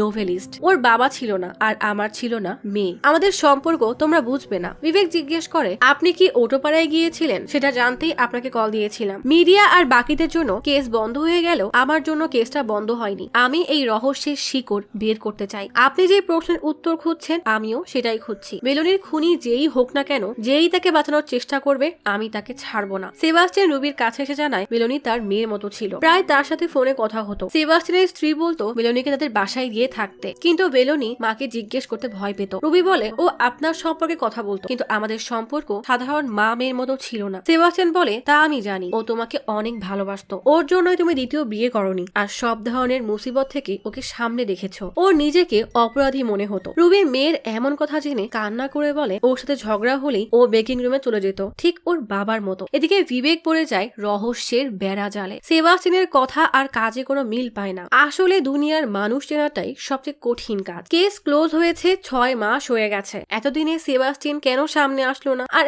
এখন যখন কেস রিওপেন করতে যাচ্ছে সে তখনই কেন আসলো? সে হয়তো বুঝতে পেরেছে ফলো করা হবে। সেবাস্টিন বেকিং রুমে যাওয়ার আগে ছাদ দেখে পুরোনো দিনের কথা মনে করে। সেবাস্টিন ভেরোনিকে জিজ্ঞেস করে তোমার স্বপ্ন কি? ভেরোনি জানায় একটা বেকার্স এন্ড কনফেকশনারি খুলবে। ভেরোনি বেকিং রুমটা দেখায়, যেখানে 60 বছরের পুরনো একটা কাঠের বিশাল চুলা আছে যেখানে বেক করা হয়। ভেরোনি তাতে কুকিজ আর কেক বানায়। বেকারি খুলতে অনেক টাকার দরকার, আর মায়ের কাছ থেকেও সে সেই টাকা নিবে না। সেবাস্টিন জিজ্ঞেস করে মা মেয়ের আসল সমস্যাটা কি? ভেরোনির প্রথমে কথা ঘুরালেও পরে বলে 1 বছর আগে আমি পালিয়ে গিয়েছিলাম। ঠিক তখনই রুবি চার্চে যাওয়ার আগে বিদায় নিতে আসলেই সেবাস্টিন জানায় তার এখানে আসার একটা কারণ আছে। রাতে বিবেকের স্ত্রী ছেলেকে ঘুম পাড়িয়ে দেখে বিবেক ড্রিঙ্কস করে মাতাল হয়ে আছে। বিবেক মনের সব কষ্ট বের করে বলে তোমার কথা শুনে নেওয়া উচিত ছিল, পুলিশের চাকরি করাটা উচিত হয়নি। প্রত্যেক পুলিশের জীবনে এমন কেস আসে যা তার ব্যক্তিগত জীবন সহ সব উল্টিয়ে দেয়। ঘুম হারাম হয়ে যায়। মাসুম ভেলুনির কি দোষ ছিল? আমি জানি না ওর মৃত্যুর জন্য ও দায়ী নাকি কোনো পাষণ্ড। এসপি নিজে এই কেস দিয়েছিল আর এখন চাই চায় যে কাউকে ফাঁসিয়ে কেস ক্লোজ করে দিতে। সে আমার নজর থেকে দেখতেই চাচ্ছে না। মানছি মেলোনি মারা গেছে, কিন্তু আমার হৃদয় এবং ব্রেইন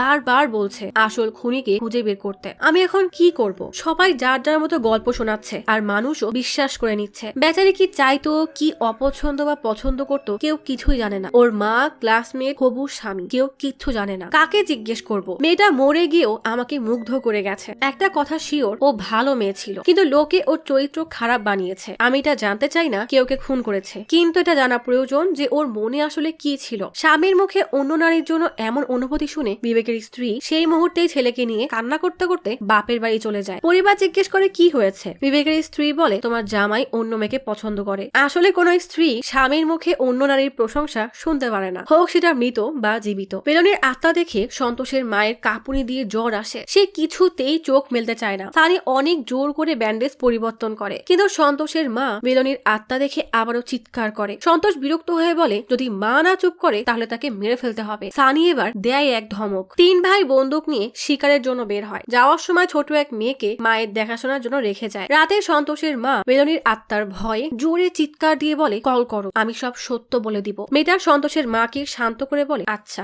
এখনই কল দিচ্ছি। বিবেক তার স্ত্রীকে নিতে আসে, কিন্তু স্ত্রী মন খারাপ করে বলে তুমি ওই মেয়ের জন্য ড্রিঙ্কস করছিলে। কই, আমার জন্য তো কখনো ড্রিঙ্কস করনি। সেদিন যখন জিজ্ঞেস করলাম ও দেখতে অনেক সুন্দর, তুমি বললে হ্যাঁ ও তোমাকে পাগল বানাচ্ছে। বিবেকের শাশুড়ি রেগে জিজ্ঞেস করে এই মেয়েটা আসলে কে? বিবেক তো চুপচাপ দাঁড়িয়ে থাকে। বিবেকের স্ত্রী বলে সে তো 1.5 বছর আগেই মারা গেছে। বিবেকের শ্বশুর বলে তাহলে সমস্যা কোথায়? বিবেকের স্ত্রী বলে মারা গেছে তো কি হয়েছে, সে এখনো তাকে ভালোবাসে। বিবেকের শ্বশুর বুঝতে পারে তার মেয়ে আসলে পাগল হয়ে গেছে। এভাবে মেয়ের সংসার নষ্ট হতে দিবে না, তাই বুঝিয়ে শুনিয়ে মেয়েকে বিবেকের সাথে পাঠিয়ে দেয়। বিবেক স্ত্রীকে নিয়ে বাসায় এসে দেখে বাইরে অ্যালেক্স বসা। অ্যালেক্স জানায় ওই বুড়ি মা কিছু বলতে চায়, তার কেয়ারটেকার কল দিয়েছিল। বিবেক ভেতরে গিয়ে ব্যাগ রেখে বের হয়ে গেলে বিবেকের স্ত্রীর মাথা আরো গরম হয়ে যায়। বিবেক যাওয়ার সময় কনস্টেবল অমর রাজকেও সাথে নিয়ে যায়। বুড়ির বাসায় পৌঁছে বিবেক রেকর্ডার অন করে। বুড়ি সাইডে তাকাতেই বেলুনির আত্মা বলার জন্য ইশারা দেয়। বুড়ি বলে এই সব কিছু সন্তোষ এবং সঞ্জীবের জন্য হয়েছে। ওদের দুজনের চরিত্র খুব খারাপ, একদম বাবার মতো হয়েছে। গত 4 পূর্বপুরুষ ধরে এই পুরো জঙ্গলে আমাদের রাজত্ব।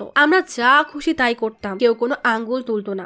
একটা সময় আমাদের জঙ্গলে 300-র বেশি লোক কাজ করত, কিন্তু ধীরে ধীরে সব হারিয়ে ফেলি। কারণ ছিল সন্তোষের বাবা। তার চরিত্র খারাপ ছিল, কোনো নারীকেই সে ছাড়তো না। যখনই এমন কোনো কাণ্ড ঘটাতো জঙ্গলবাসীকে ঠান্ডা করতে জমি বিক্রি করতে হতো। একটা সময় পর জঙ্গলে নতুন নিয়ম হয় যে আর জমি বিক্রি করা যাবে না, তাই বিক্রেতাও পেতাম না। তবুও সন্তোষের বাবার স্বভাব চরিত্র বদলায়নি। তার কার্যকলাপে অতিষ্ঠ হয়ে জঙ্গলবাসী আমাদেরকে মেরেই ফেলতো। তখনই কাশি এসে আমাদেরকে বাঁচায়। সন্তোষের বাবা সেদিন জঙ্গলে পালিয়ে যায় আর কখনো ফিরে আসেনি। কাশি হলো সানির বাবা। ছেলেরা বড় হওয়া পর্যন্ত তেমন কোনো উপার্জন ছিল না, তবুও জীবন কেটে যাচ্ছিল। কিন্তু বড় হয়েই সন্তোষ আর সঞ্জীব নারীদের সাথে ওদের বাবার মতো আচরণ শুরু করে। ওরা ওদের বাবার মতো না হলে এসব কখনোই হতো না। সন্তোষ জায়গার কিছুটা অংশ পরিষ্কার করে পার্কিং এর জন্য ভাড়া দেয়। যেহেতু জায়গাটা বিক্রি করা যাবে না, তাই মা চাইতো সন্তোষ শহরে গিয়ে চাকরি করবে, কিন্তু সন্তোষ নিজের জমি ছেড়ে পরে তোষামদি করতে চাইতো না। প্রথম বেশ গাড়ি ঘুরে আসতো, কিন্তু একটা গাড়ি কখনোই যেত না। মা ভেবেছিল হয়তো সন্তোষ ভালো কাজ করছে, কিন্তু পরে জানতে পারে যারা পার্কিং এর জন্য আসতো তাদের মনোরঞ্জনের জন্য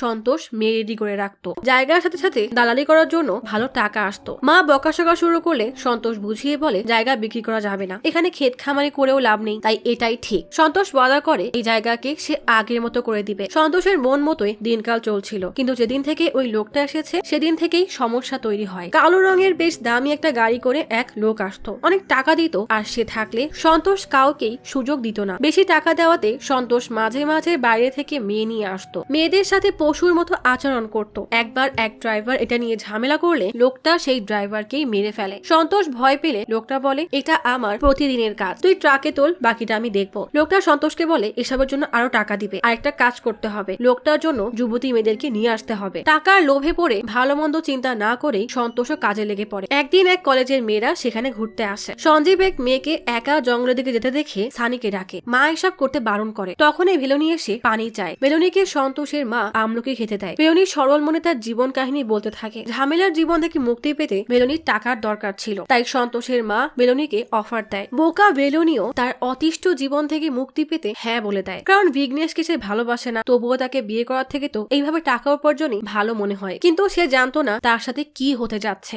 সন্তোষের মায়ের খারাপ তো লাগছিল, কিন্তু সেও টাকার কাছে হার মেনে যায়। ভেলোনিকে সেই বাসে নিয়ে যাওয়া হয়। দরজা লাগাতেই মেলনির ভয় করতে থাকে। টাকার জন্য চলে তো এসেছে, কিন্তু এসবের জন্য সে আসলে প্রস্তুত না। বেডে বসে ভয়ে কাঁপতে থাকে। আচমকা দানবাকৃতির সেই লোকটা মেলনির উপরে অ্যাটাক করে। মেলনি কোনো রকমে নিজেকে বাঁচিয়ে সেখান থেকে দৌড়ে পালায়, কিন্তু সেই লোকটা মেলনির চুলের মুঠি ধরে ছুঁড়ে মারলে মাথায় ধাক্কা লেগে মেলনির মাথা ফেটে রক্ত পড়ে। সেই অবস্থায় মেলনির সাথে অন্যায় করে মেলনিকে হত্যা করে হাত রক্তাক্ত করে দেয়। 3 ভাই দৌড়ে গিয়ে দেখে হতভম্ব হয়ে যায়। আর একথা শোনার পরই সন্তোষের মা 3 ছেলেকে ঝাড়ি দিয়েছিল। সব সত্য বলার পর সন্তোষের মা মেলনির দিকে তাকিয়ে জিজ্ঞেস, এখন তো চলে যাবে বলে অঝরে কান্না করতে থাকে। অমরদাস জিজ্ঞেস করে, ও আসলে কার সাথে কথা বলছে, কোনো আত্মা? বিবেক বলে, না, নিজের পাপের সাথে। বিবেক 3 ছেলে আসা পর্যন্ত অপেক্ষা করতে বলে, কারণ মা তো স্বীকার করেই নিয়েছে। হঠাৎ বিবেক খেয়াল করে তার ফোন বন্ধ হয়ে গেছে, মানে এতক্ষণ যা বলেছে তার কিছুই রেকর্ড হয়নি। বিবেকের এবার নিজের উপরই প্রচন্ড রাগ হয়। অ্যালেক্স এর ফোন দিয়ে এসপি কে জানালে এসপি ঝাড়ি দেয়। কোন সাহসে বিবেক ওখানে গিয়েছে?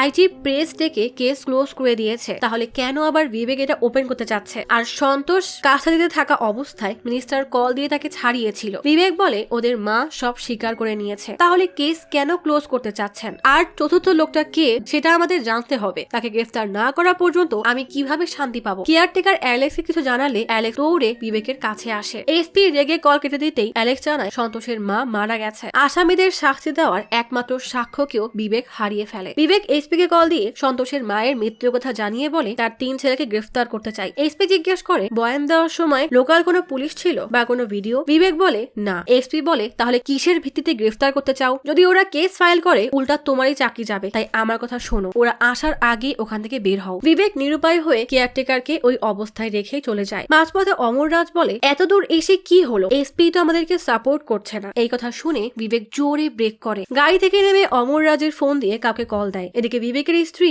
বিবেকের চিন্তায় রামারকে কল দিয়ে জানায় গত রাতে বিবেক বের হয়েছে, এখনো বাসায় ফেরেনি।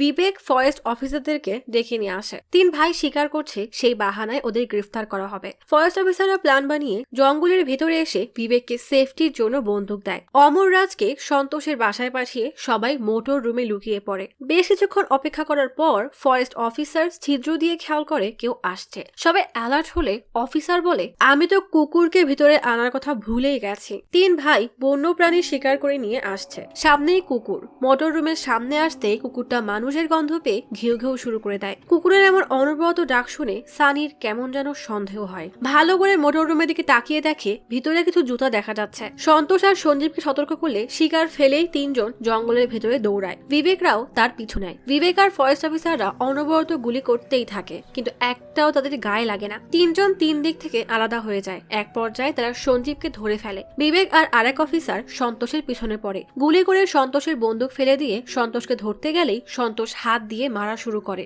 অফিসারও কৌশলে সন্তোষকে ফাঁদে ফেলে মারতে থাকলে একসময় কুকুর এসে অফিসারের উপরে হামলা করে। সন্তোষ উঠে বন্দুক দিয়ে অফিসারকে মারতে গেলেই বিবেক ঠেলা মেরে সন্তোষকে মাটির সাথে চেপে মাথায় বন্দুক ঠেকায়। বিবেক পারলে সেখানেই সন্তোষকে মেরে ফেলে, কিন্তু অফিসার বারণ করতেই থেমে যায়। অবশেষে 3 ভাইকে ধরে ফেলে। সন্তোষ রাগে ফুঁসতে থাকে। হঠাৎ বিবেক খেয়াল করে সামনে অ্যালেক্সের লাশ পড়ে আছে। বন্দুক ফেলে অ্যালেক্সের দিকে দৌড়ায়। গোলাগুলির সময় এক অফিসার বিবেককে ঠেলা মেরে সরালেও অ্যালেক্সকে সরাতে পারে না। অ্যালেক্সের লাশ দেখে বিবেক স্তব্ধ হয়ে যায়। বিবেক মানতেই পারে না তার জন্য নিরীহ অ্যালেক্সের জীবনটাই চলে গেল। এদিকে মিনিস্টারের ভিডিও লিক হয়ে যাওয়ায় সীতারামকে কল দিয়ে পরামর্শ চায়। সীতারাম বলে, এটা সরাতে এমন একটা নিউজ লাগবে যা আপনার নিউজ থেকেও অনেক বড় হবে। অ্যালেক্সের লাশ হাসপাতালে আনা হয়। বিবেক তার ছোট ভাইয়ের মতো অ্যালেক্সকে হারিয়ে শোকে কাতর। এসপি এসে বিবেককে বকা দিয়ে বলে, তুমি কি পাগল হয়ে গেছো? ওদের গ্রেফতার কেন করলে? মিনিস্টার কল দিলে কি হবে? দেখো, তোমার জন্য নিরীহ ছেলেটাও মারা গেল। ওর পরিবারকে কি উত্তর দিবে? ওদেরকে কোথায় রেখেছ? বিবেক জানায় ফরেস্ট অফিসাররা তাদের কাস্টাডিতে রেখেছে। এসপি রেগে বলে, আমাদের কাস্টাডিতে আসার 2 দিনের মধ্যেই ওদেরকে ছাড়তে হবে। বিবেক বলে, ওরা নৃশংস ভাবে মেয়েটাকে হত্যা করেছে, আর এখন অ্যালেক্সের জন্য ওদেরকে ছেড়ে দেওয়া অন্যায় হবে। এসপি বকা দিয়ে বলে, বোকার মতো কথা বলছো কেন? তখনই অ্যালেক্সের মা আর বোন এসে হাহাকার করে কান্না করতে থাকে। এসপি বিবেক বিবেককে ট্রান্সফার লেটার কালেক্ট করতে বলেই রেগে চলে যায়। বিবেকের স্ত্রী কল দিলে বিবেক ফুপিয়ে ফুপিয়ে কান্না করতে থাকে। পরের দিন খবরের কাগজে বেলুনি মার্ডার কেস নিয়ে নতুন খবর ছাপা হয়। বেলুনিকে বাজে মহিলার উপাধি দিয়ে বড় করে হেডলাইন ছাপায়। সেবাস্টিয়ান আর রুবি হতবাক হয়ে যায়। মেয়ের এমন বদনাম সে সহ্য করতে পারে না। মিনিস্টার খুশি হয়ে সীতারামকে কল দিলে সীতারাম জানায় আগামী 7 দিন এই খবরই চলবে। যদি এর জন্য নতুন করে ঝামেলা তৈরি হয় তাহলে আরো ভালো হবে। আপনার খবরটা একদমই ধামাচাপা পড়ে যাবে। অ্যালেক্সকে দাফনের জন্য চার্চে আনা হয়। দূরে দাঁড়িয়ে বিবেক আর রামার সব দেখছে। এসপি কল দিয়েই বিবেককে দোষারোপ করে যে মিডিয়াতে নিশ্চয়ই সে খবর দিয়েছে। রেগে এসপি তাকে সাসপেন্ড করে দেয়। খবরের কাগজ পড়ে বেলুনির আর্টিকেল দেখলে বিবেক বলে এটা আমি তো করিনি, তাহলে কে? রামার বলে হয়তো অমররাজ এসব করেছে, আপনি এবার হার মেনে নেন। বিবেক জিজ্ঞেস করে কাউকে ন্যায় বিচার পাইয়ে দেওয়াটা কি অনেক অপরাধ? খুনিদের এত সহজে ছেড়ে দিব? তখনই ডক্টর কল দিয়ে সন্তোষদের গ্রেফতার করার জন্য অভিনন্দন জানায়। বিবেক ডক্টরের সাথে দেখা করতে আসে। বিবেক বলে আপনি আমাকে সাহায্য করেছিলেন, আর একটা সাহায্য করবেন? সন্তোষের মা বলেছিল ওদের সাথে লম্বা কালো করে একটা লোক ছিল, সে কে? ডক্টর বলে তা আমি জানি না। বিবেক রেগে ডক্টরের কলার ধরে টেবিলে ফেলে জিজ্ঞেস করে তাহলে রিপোর্টে কেন লিখেছেন বেলুনির সাথে কোনো অন্যায় হয়নি? ডক্টর বলে আমি সত্যি বলছি, জানি না কে তোমাকে কি বলেছে, আমি কোনো মিথ্যা রিপোর্ট বানাইনি। যদি ওখানে কারোর সাথে অন্যায় হয়ে থাকে তাহলে সেটা বেলুনি না, আমি 100% শিওর। বিবেকের এবার মাথায় ঘুরে যায়, কে সত্য বলছে আর কে মিথ্যা? কে পারবে রহস্যময় এই গোলক ধাঁধার সমাধান করতে? গল্প চলে আসে কয়েকদিন আগে। সেবাস্টিয়ান আসলে সেদিন কন্যাকুমারীতে এসেছিল কারণ সে বেলুনির উপরে একটা বই লিখবে। মিডিয়ায় বেলুনিকে নিয়ে যেসব আলতু ফালতু কথা লেখা হয়েছে সেগুলো জবাব সে দিতে চায়, যে বেলুনি আসলে কেমন ছিল, কে ওকে হত্যা করেছে। বেলুনির মা জিজ্ঞেস করে তার মানে কি আপনি জানেন আসল খুনি কে? বিবেক ফরেস্ট অফিসে এসে অফিসারকে বলে একটা কাজ করে দিবেন। 3 ভাইকে বেলুনির ছবি দেখানো হয়। তাদের মা সব বলে দিয়েছে জানালে সন্তোষ আর সঞ্জীব অস্বীকার করলেও সারি জানায় সব সত্য, কিন্তু যে মারা গেছে সে আসলে অন্য একটা মেয়ে ছিল। মাথায় আঘাত লাগার পর সন্তোষের মায়ের মনে রাখতে সমস্যা হয়। সঞ্জীবকে সন্তোষ তো সন্তোষকে সানি বলে ডাকতো। সন্তোষ আর সঞ্জীবও মুখ খোলে। 3 ভাই জানায় সেই লোকটা তার নাম ছাড়া কিছুই জানায়নি। লোকটার নাম ছিল বালান। কালো এসইউভি করে আসতো। Number plate TN74S9291। নম্বর দেখার পর বিবেকের মনে প্রশ্ন আসে, ডক্টরের সবকিছু এদের কথার সাথে ম্যাচ হয়ে যাচ্ছে, কিন্তু তাহলে বেলুনির জামা ওখানে কিভাবে পৌঁছালো? যাই হোক, বিবেক গাড়ির মালিকের খোঁজ করার জন্য রামারকে নম্বর পাঠায়। এক সিগন্যালে দাঁড়ালে বিবেক খেয়াল করে সেবাস্টিনের নতুন বই এসেছে, নাম বেলুনির গল্প। বিবেক বই কিনে নিয়ে প্রথম পৃষ্ঠা খুলতেই দেখে সেখানে লেখা এই বই বেলুনির চরিত্রের উপরে তোলা আঙ্গুল এবং আসল খুনির মুখোশ স্বর্ণের জন্য লেখা। পরের পৃষ্ঠায় গল্প শুরু হয়। বেলুনির 6 বছর বয়সে তার বাবা মারা যায়। বেলুনি কফিনের পাশে দাঁড়িয়ে বাবাকে ডাকতে থাকে, কিন্তু বাবা তার ডাকে সাড়া দেয় না। ঘুমের মধ্যে বেলুনি উঠে বাবাকে খুঁজতো, না পেয়ে মায়ের কোলে শুয়ে সেই শান্তি খুঁজতো যা সে তার বাবার কোলে পেত। সকালে বেলুনির এক চাচা অ্যান্টনি আসে। কথায় কথায় অ্যান্টনি বলে একা এই জায়গায় কিভাবে সামলাবে, এর থেকে বরং বিক্রি করে দিয়ে ইরানিয়েল চলে যেতে। সেখানে অ্যান্টনের বস ড্রিঙ্কস করে সবসময় মাতাল থাকে, তার কোনো হুঁশ থাকে না। সে তার বাংলোর ভাড়া দিতে চায়। ওখানে বেলুনির মাকে থাকতে বলে। রুবি অ্যান্টনের কথা মতো ইরানিয়েল চলে আসে। নতুন জায়গায় অ্যান্টন আর মায়ের দায়িত্ব। সবকিছুর মাঝে বেলুনির ছোটবেলা হারিয়ে যায়। যদিও রুবি সবসময় নজর রাখতো, কিন্তু মায়ের ভালোবাসা সে পেত না। এসবের মাঝে অ্যান্টন বেলুনিকে খুব আদর যত্ন করত। বেলুনি যাকে ভালোবাসা ভাবতো সেটা অন্য কিছু ছিল। রুবি কাজে বাইরে গেলে অ্যান্টন নানা বাহানায় বেলুনিকে বাজে ভাবে স্পর্শ করত, কুনজরে তাকাতো। ছোট্ট বেলুনি এসবের কিছুই বুঝতো না। সে তো এসবকে খেলা মনে করত। খেলার ছলে বেলুনিকে নিয়ে নিজের মনের বাসনা পূরণ করত। রুবি একদিন এসব দেখে বেলুনিকে কষে চড় মারে। অ্যান্টন পায়ে পড়ে ক্ষমা চায়, কিন্তু এমন জঘন্য অপরাধের পর কাউকে ক্ষমা করা যায় না। সেদিনের চরের দাগ বেলুনিকে মায়ের থেকে দূর করে দেয়। মায়ের শাসন বকা বেলুনির হৃদয়কে চুরমার করে দেয়। বেলুনি সেদিন থেকে সিদ্ধান্ত নেয় মাকে আর কখনোই কিছু বলবে না। বেলুনি অ্যান্টনের রুমে যেতে চাইলে রুবি ধমক দিয়ে তাকে বসিয়ে রাখতো। রুবি অন্য কাজে গেলে বেলুনি মায়ের আড়ালে অ্যান্টনের রুমে গিয়ে অ্যান্টনকে ডাকলে অ্যান্টন অসাড় হয়ে পড়ে থাকে। রুবি বেলুনিকে নিতে গিয়ে দেখে অ্যান্টন মারা গেছে। বেলুনির কোমল হৃদয় এই নিয়ে 2টা মৃত্যু দেখলো। অ্যান্টনের মৃত্যু কিভাবে হয়েছে সেটা জানা যায়নি, কিন্তু বেলুনি চিন্তা করে মা তাকে অ্যান্টনের সাথে খেলতে দেয়নি বলেই এমন হয়েছে। এভাবেই মা এবং মেয়ের দূরত্ব দিন দিন বাড়তেই থাকে। বিবেক বই পড়তে পড়তে সুপারিনটেন্ডেন্টের অফিসে আসে, কারণ তার উপর ইনকোয়ারি বসানো হয়েছে। বাইরে বই গুজে ভিতরে গেলে সুপারিনটেন্ডেন্ট জিজ্ঞেস করে বিবেক নিজের পক্ষে কিছু বলতে চায় কিনা। বিবেক বলে আমি যা করেছি আইনের সীমার মধ্যে থেকেই করেছি। সুপারিনটেন্ডেন্ট বলে আমি জানি এসপি তোমার সাথে ব্যক্তিগত শত্রুতার জেদ ধরে এসব করেছে। আমি যদি তোমাকে ক্লিন ঘোষিত করি তাহলে দেখা যাবে এসপি তোমার 4 বছরের বোনাস সহ বেতন কেটে নিবে। এখন বলো শাস্তি নিতে কি প্রস্তুত নাকি এর বিরোধিতা করবে? বিবেক শাস্তিটাই নিয়ে নেয়, কারণ সাসপেন্ড করলে একদমই বেতন পাবে না। বাসায় বসে বিরক্ত হওয়ার থেকে কিছু টাকা কম আসুক, অন্তত কেস নিয়ে কাজ তো করতে পারবে। রামার বলে আপনার সাহস আছে বটে। একটা বাড়ি দেখিয়ে বলে গাড়ির মালিক 2 বছর আগে ওই গাড়িটা বিক্রি করে দিয়েছিল। বিক্রেতা গাড়ির নাম বদলায়নি, গাড়িটা ছিল তাকাল্লাই ম্যাজিস্ট্রেটের। বিবেক একাই ভেতরে যায়। কিছুক্ষণ পর বেরিয়ে এসে এক গ্যারেজের স্টাফকে জিজ্ঞেস করে ম্যাজিস্ট্রেটের এসইউভি তুমি বিক্রি করে দিয়েছিলে, কে কিনেছিল? স্টাফ জানায় বছরখানেক আগের কথা তো, তাই ঠিক মতো মনে নেই। বিবেক ভয় দেখিয়ে বলে ঠিক আছে, গাড়ি এক ড্রাগ কেসে জব্দ করা হয়েছে, মালিকের নাম এখনো বদলায়নি, তাই জিজ্ঞাসাবাদের জন্য তোমাকে থানায় যেতে হবে। সাথে সাথে স্টাফ বলে নম্বর দিন, আমি বাসায় গিয়ে রেকর্ড চেক করে দেখি কিছু পাই কিনা। বিবেক আবারও বই পড়া শুরু করে। সেই খুনি দুপুর 2টার দিকে হাঁপাতে হাঁপাতে হোটেলে পৌঁছায়। ভাগ্যও তার সাথেই ছিল, কেননা সে সময় কেউ হোটেলে ছিলই না। বেলনির কাছে রুম চাইলে বেলনি সেটা দেখাতে নিয়ে আসে। বেলনি রুমের সবকিছু বুঝিয়ে দিচ্ছিল, তখনই লোকটা রুমের দরজা বন্ধ করে দেয়। বেলনি চিৎকার করলে লোকটা বেলনির মুখ চেপে ধরে শার্ট খুলে বলে আমার সাহায্য লাগবে, বলেই মাটিতে লুটিয়ে পড়ে। বেলনি তাকে টেনে বেরিয়ে তুলে ক্ষত জায়গায় ব্যান্ডেজ করে দেয়। লোকটা বেলনির মুখে হাত বুলিয়ে বলে কাউকে আমার সম্পর্কে বলবে না, কাল সকালেই চলে যাব।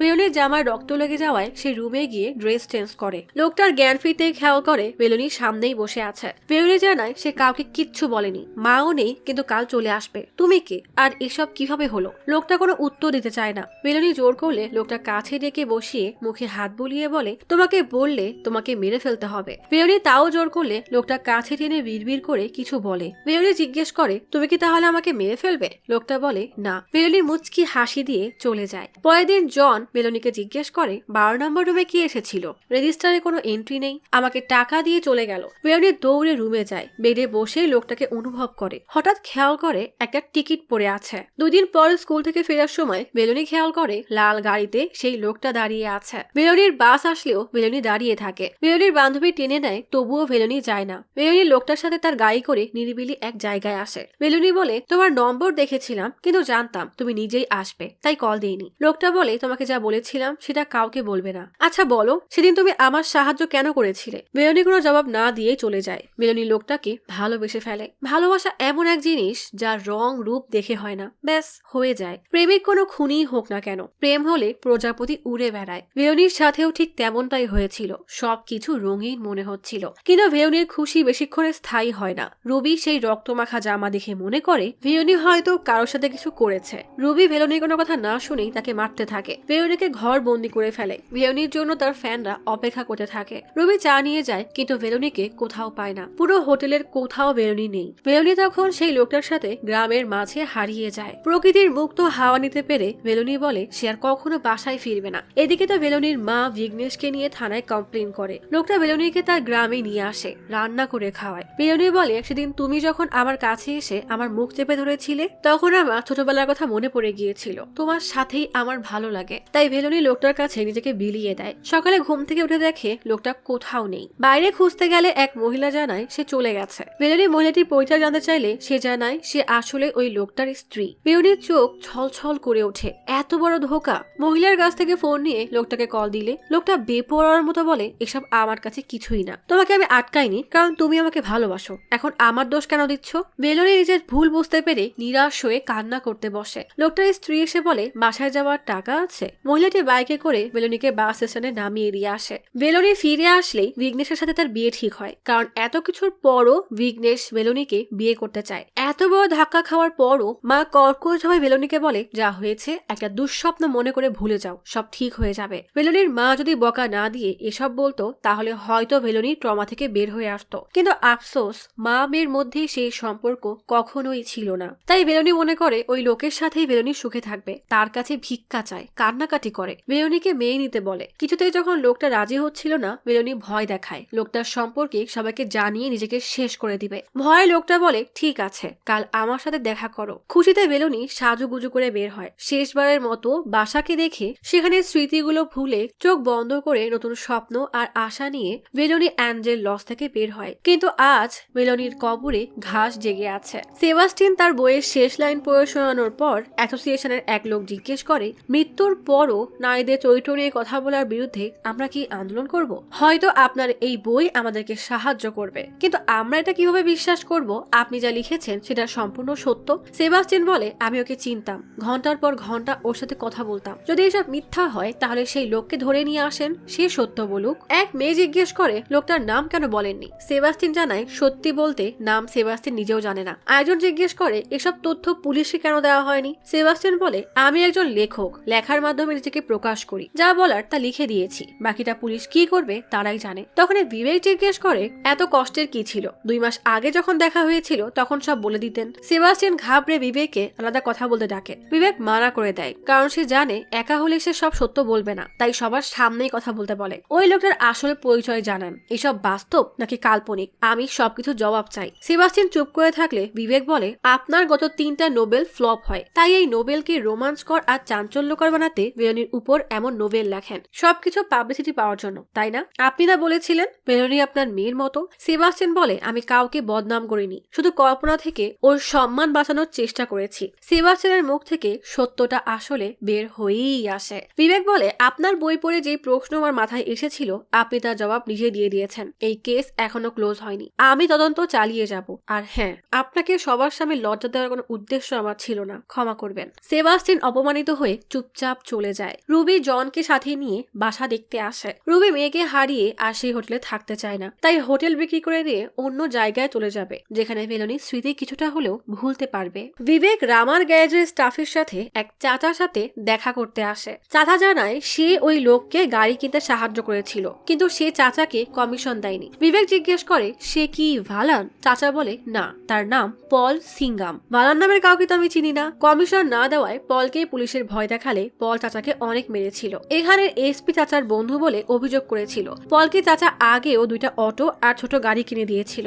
একজন সাধারণ কনস্টেবলের কাছে এত টাকা কোথা থেকে আসে জিজ্ঞেস করলে পল চোখ রাঙায়। পরে তাকে এসপি ঝাড়ি দেয়। এখন সে পালাইয়াম কেটার জেলে আছে। বিবেক পলের সাথে দেখা করতে জেলে আসে। পলকে বালানের কথা জিজ্ঞেস করলে পল অস্বীকার করে যে সে বালান নামের কাউকে চেনে না। বিবেক ভয় দেখিয়ে বলে, বালানকে যেই কেসের জন্য খোঁজা হচ্ছে তাতে যদি পলের নাম যোগ করে তাহলে তার শাস্তি 10 বছর বেড়ে যাবে। ভয়ে পল সত্য বলতে রাজি হয়। পল জানায় মানুষের কাছে শোনা কথা, তাই কতটা সত্য তা জানা নেই। বালান এমন একজন মানুষ যে টাকার জন্য সব করতে পারে, হিংস্র বন্য প্রাণীকে পর্যন্ত মারতে পারে, সেখানে মানুষ তো ওর কাছে কিছুই না। সে একাই শিকার করতে পারে, কিন্তু কখনো ওর নাম আসে না। একবার 2টা মেয়ের সাথে অন্যায়ের কেসে ধরা পড়েছিল, একটা পাত্তারাইতে আর আরেকটা বাডি ভিচুরে। গ্রেফতার হলে পুলিশ ওর নামে হিস্ট্রি শিট বানায়। ডিএসপি পলকে ডেকে বলে ওই শিট উধাও করে দিতে পারলে বালান অনেক টাকা দিবে, তাই কাজের বিনিময়ে বালানকে ওই গাড়ি দিয়েছিল।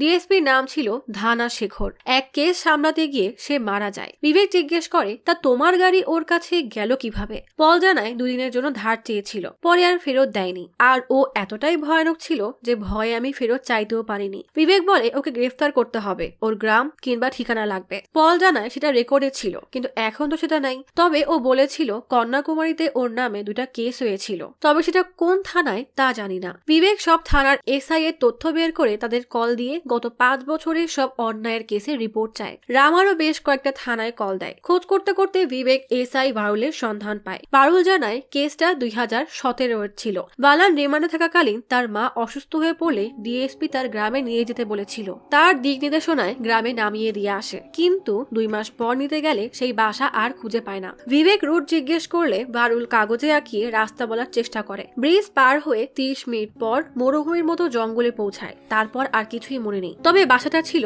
একটা বোটের মতো। বিবেক ভাড়ানের কথার ভিত্তিতে একাই বেরিয়ে পড়ে, কিন্তু এমন প্রত্যন্ত এলাকায় এসে তার গাড়ির তেল শেষ হয়ে যায়। আশেপাশে কোনো মানুষের চিহ্ন নেই। বিবেক হাঁটতে হাঁটতে ক্লান্ত হয়ে যাওয়ায় কোনো রকমে এক গাছের তলায় গিয়ে জিরোয়। বেশ কিছুক্ষণ পর সাইকেল করে একজনকে আসতে দেখে বিবেক তাকে থামিয়ে পানি পান করে। লোকটার কাছ থেকে ফোন নিয়ে রামারকে কল দেয়। রামার বাইকে এসে দেখে বিবেক অসহায়ের মতো মরুভূমিতে বসে ঝিমোচ্ছে। বিবেকের এই অবস্থায় রামার হেসে দেয়। দুজনে মিলে বাইকে করে তেল নিতে বের হয়। মাঝপথে বিবেক খেয়াল করে বোটের মতো একটা বাসা। বাইক থামিয়ে ভেতরে গিয়ে দেখে এক বয়স্ক লোক শুয়ে আছে। লোকটা জানায় সে বালানের বাবা। বালান তো তাদেরকে দেখতেও আসে না। তার ছোট ছেলে ডোরাই মাঝে মাঝে এসে কিছু টাকা পয়সা দিয়ে যায়, তাই দিয়ে বুড়ো বুড়ির কোনো রকমে চলছে। স্ত্রী অসুস্থ হওয়ায় সে ঠিকমতো রান্নাও করতে পারে না। রামার আর বালান ডোরাইয়ের ছোটবেলার ছবি দেখে। বালানের বাবা বলে ছেলেটা বেঁচে আছে নাকি মারা গেছে কে জানে, 2 বছর হয়ে গেছে তার কোনো খোঁজ নেই। বালানকে সর্বশেষ জঙ্গলে 3 ভাই দেখেছিল, তাই বিবেক আর রামার ফরেস্ট থানায় এসে সানিকে বের করে এনে জিজ্ঞেস করে ভালান কোথায়। সানি জানি না বললে বিবেক পানির মধ্যে সানিকে চুবিয়ে ধরে। সানি স্বীকার করে ভালান আর এই দুনিয়াতে নেই। ভালানের জন্য অনেক সমস্যা হচ্ছিল, কিন্তু ভালানকে 3 ভাই মারেনি। সাপের কামড়ে ভালান মারা যায়। ভালান হাসপাতালে নিয়ে যাওয়ার জন্য বলেছিল, কিন্তু সঞ্জীব মোটর রুমে নিয়ে গিয়ে তাকে দাফন করে দেয়, কারণ এমনিতেও ভালান বাঁচত না। মোটর রুম থেকে ভালানের কঙ্কাল বের করা হয়। সানিকে আবার জেলে দেওয়া হয়। রামার বিবেককে বোঝায় এবার এই কেস ছেড়ে দেন, আর এটাও ভেবেন না যে অ্যালেক্সের বলিদান বৃথা যাবে। ভালানের সাথে সাথে বেলনির হত্যার রহস্য দাফন হয়ে গেছে। ওর ভাগ্যে এমনই লেখা ছিল, তাই হয়েছে। এখন সব ভুলে যান। সত্য জানতে না পারায় বিবেক শান্তিতে ঘুমাতেও পারে না, কোনো কাজে মনোযোগ দিতে পারে না। আনমনে বেডে এসে বসলে তার স্ত্রী সান্ত্বনা দিয়ে বলে, চিন্তা করো না, তুমি অনেক চেষ্টা করেছো, সফল তুমি হবেই। বিবেক জিজ্ঞেস করে, তার মানে তোমার রাগ শেষ হয়ে গেছে? স্ত্রী বলে, না, এখনো রেগে আছি। কাপড় ধোয়ার জন্য প্যান্টের পকেট চেক করে একটা কাগজ পেয়ে বিবেককে দেয়। বিবেক খেয়াল করে ওটা ভায়োলের আঁকানো বায়ানের বাসার ঠিকানা।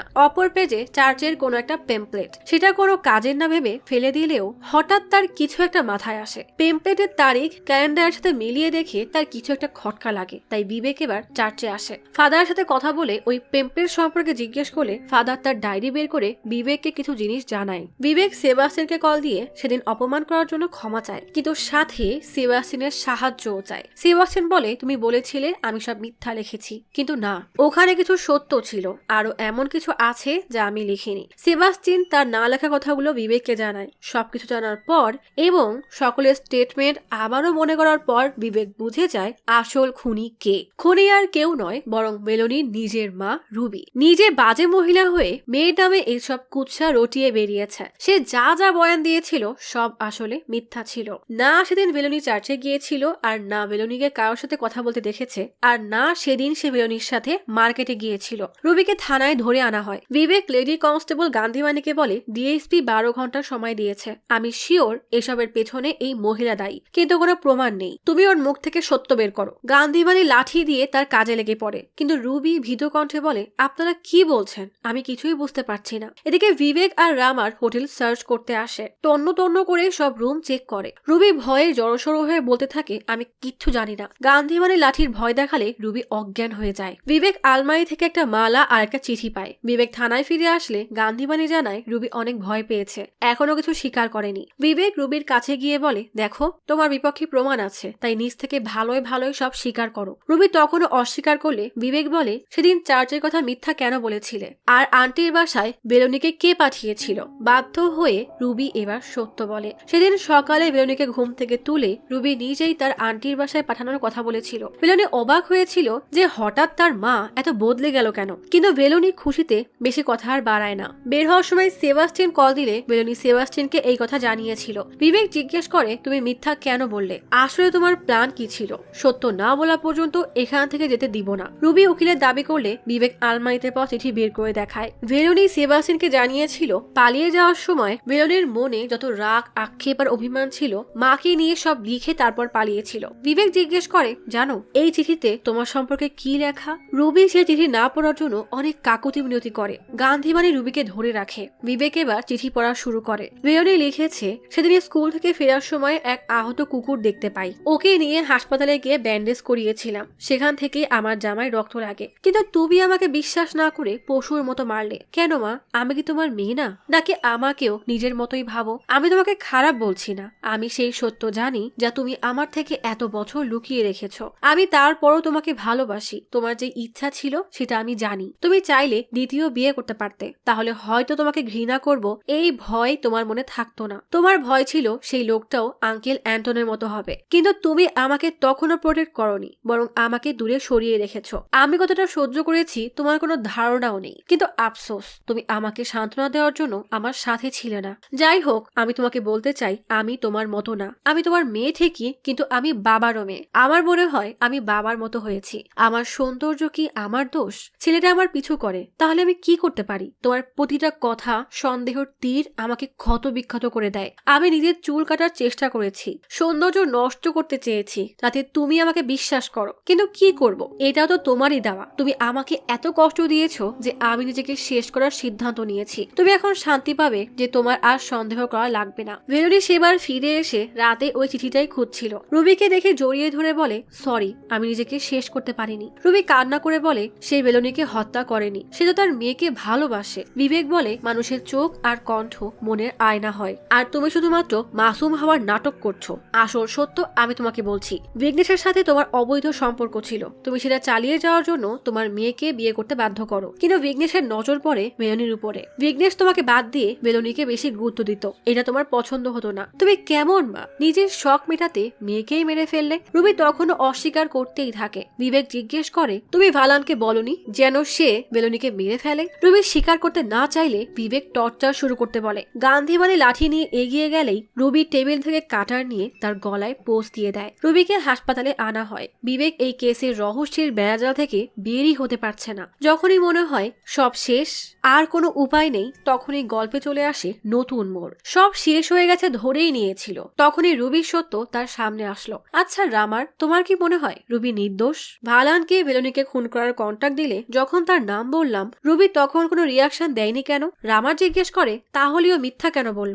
ডক্টরের কাছে গেলে জানায় রুবি এখন ঠিক আছে, ভাগ্য ভালো চাকু শ্বাস নাড়িতে লাগেনি, তবে মাস খানিকের মতো সে কথা বলতে পারবে না। রুবিকে দেখতে জন আর আরেকটা স্টাফ আসে। বিবেক গান্ধীবাণীকে ধারা 309 এর আন্ডারে নিজেকে শেষ করার চেষ্টার কেস করতে বলে। জন রুবিকে এমন অবস্থায় দেখে বেশ কষ্ট পায়, কারণ রুবির সম্পর্ক আসলে বিঘ্নেশের সাথে নয়, বরং জনের সাথে ছিল।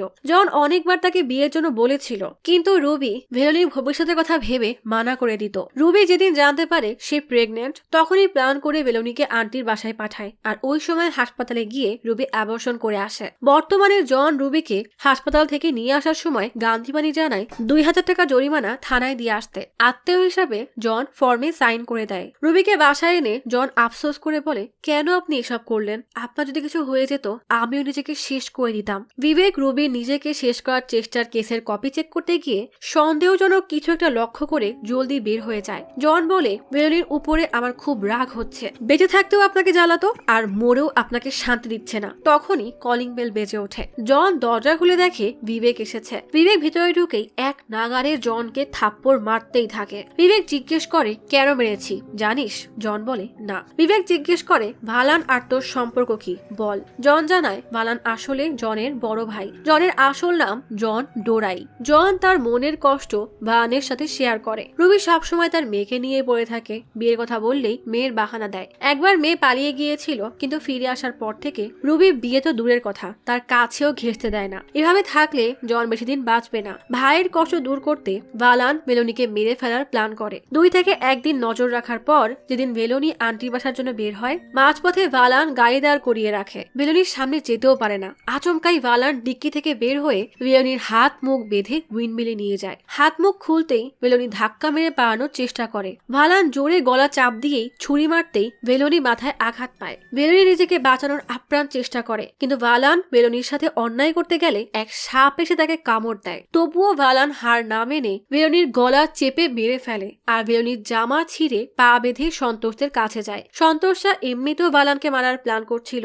সাপের কামড় খাওয়াতে সেটা আরো সহজ হয়ে যায়। ভালান অনেক অনুরোধ করে তাকে হাসপাতালে নিয়ে যাওয়ার জন্য, কিন্তু সন্তোষ ধাক্কা দিয়ে ফেলে দেয়। ভালান বিষাক্ত সাপের কামড়ে মারা যায়, আর বেলুনির জামার অংশ সেখানেই খুলে পড়ে যায়। মেয়ের মৃত্যু সত্য জানতে পেরে রুবি আর্তনাদ করে ওঠে। প্রচন্ড রাগে জনকে মারতে গেলেই রামার তাকে আটকায়। বিবেক বুঝতে পারে না এখন সে কি করবে। রামার কেস ফাইল করতে চাইলে বিবেক বলে এতদিন সবাই বেলুনিকে নিয়ে বদনাম করেছে, কেস হলে ওর মাকে নিয়েও বদনাম শুরু করবে, কিন্তু না করলে বেলুনির সাথে অন্যায় করা হবে। ওর কি দোষ ছিল? বেঁচে থেকেও সে শান্তি পায়নি, বিনা কারণে মেয়েটা মারা গেল। মন চাচ্ছে খুনিকে জেলে পাঠিয়ে ফাঁসিতে চড়াতে। রামার বলে তাহলে তাই করেন। বেলুনির মাকে নিয়ে এত চিন্তা কিসের? বিবেক বলে সব সমস্যা বেলুনির মায়ের উপর এসে পড়বে। মায়ের অবৈধ সম্পর্কের কারণে মেয়ের খুন হয়েছে। এটা সমাজের নজরে অপরাধ হলেও আইনের নজরে কোনো অপরাধ না। তাছাড়া এটা তার ব্যক্তিগত বিষয়, আর সেটার শাস্তি সে পেয়েও গেছে। জনকে জেলে দিলে কি হবে?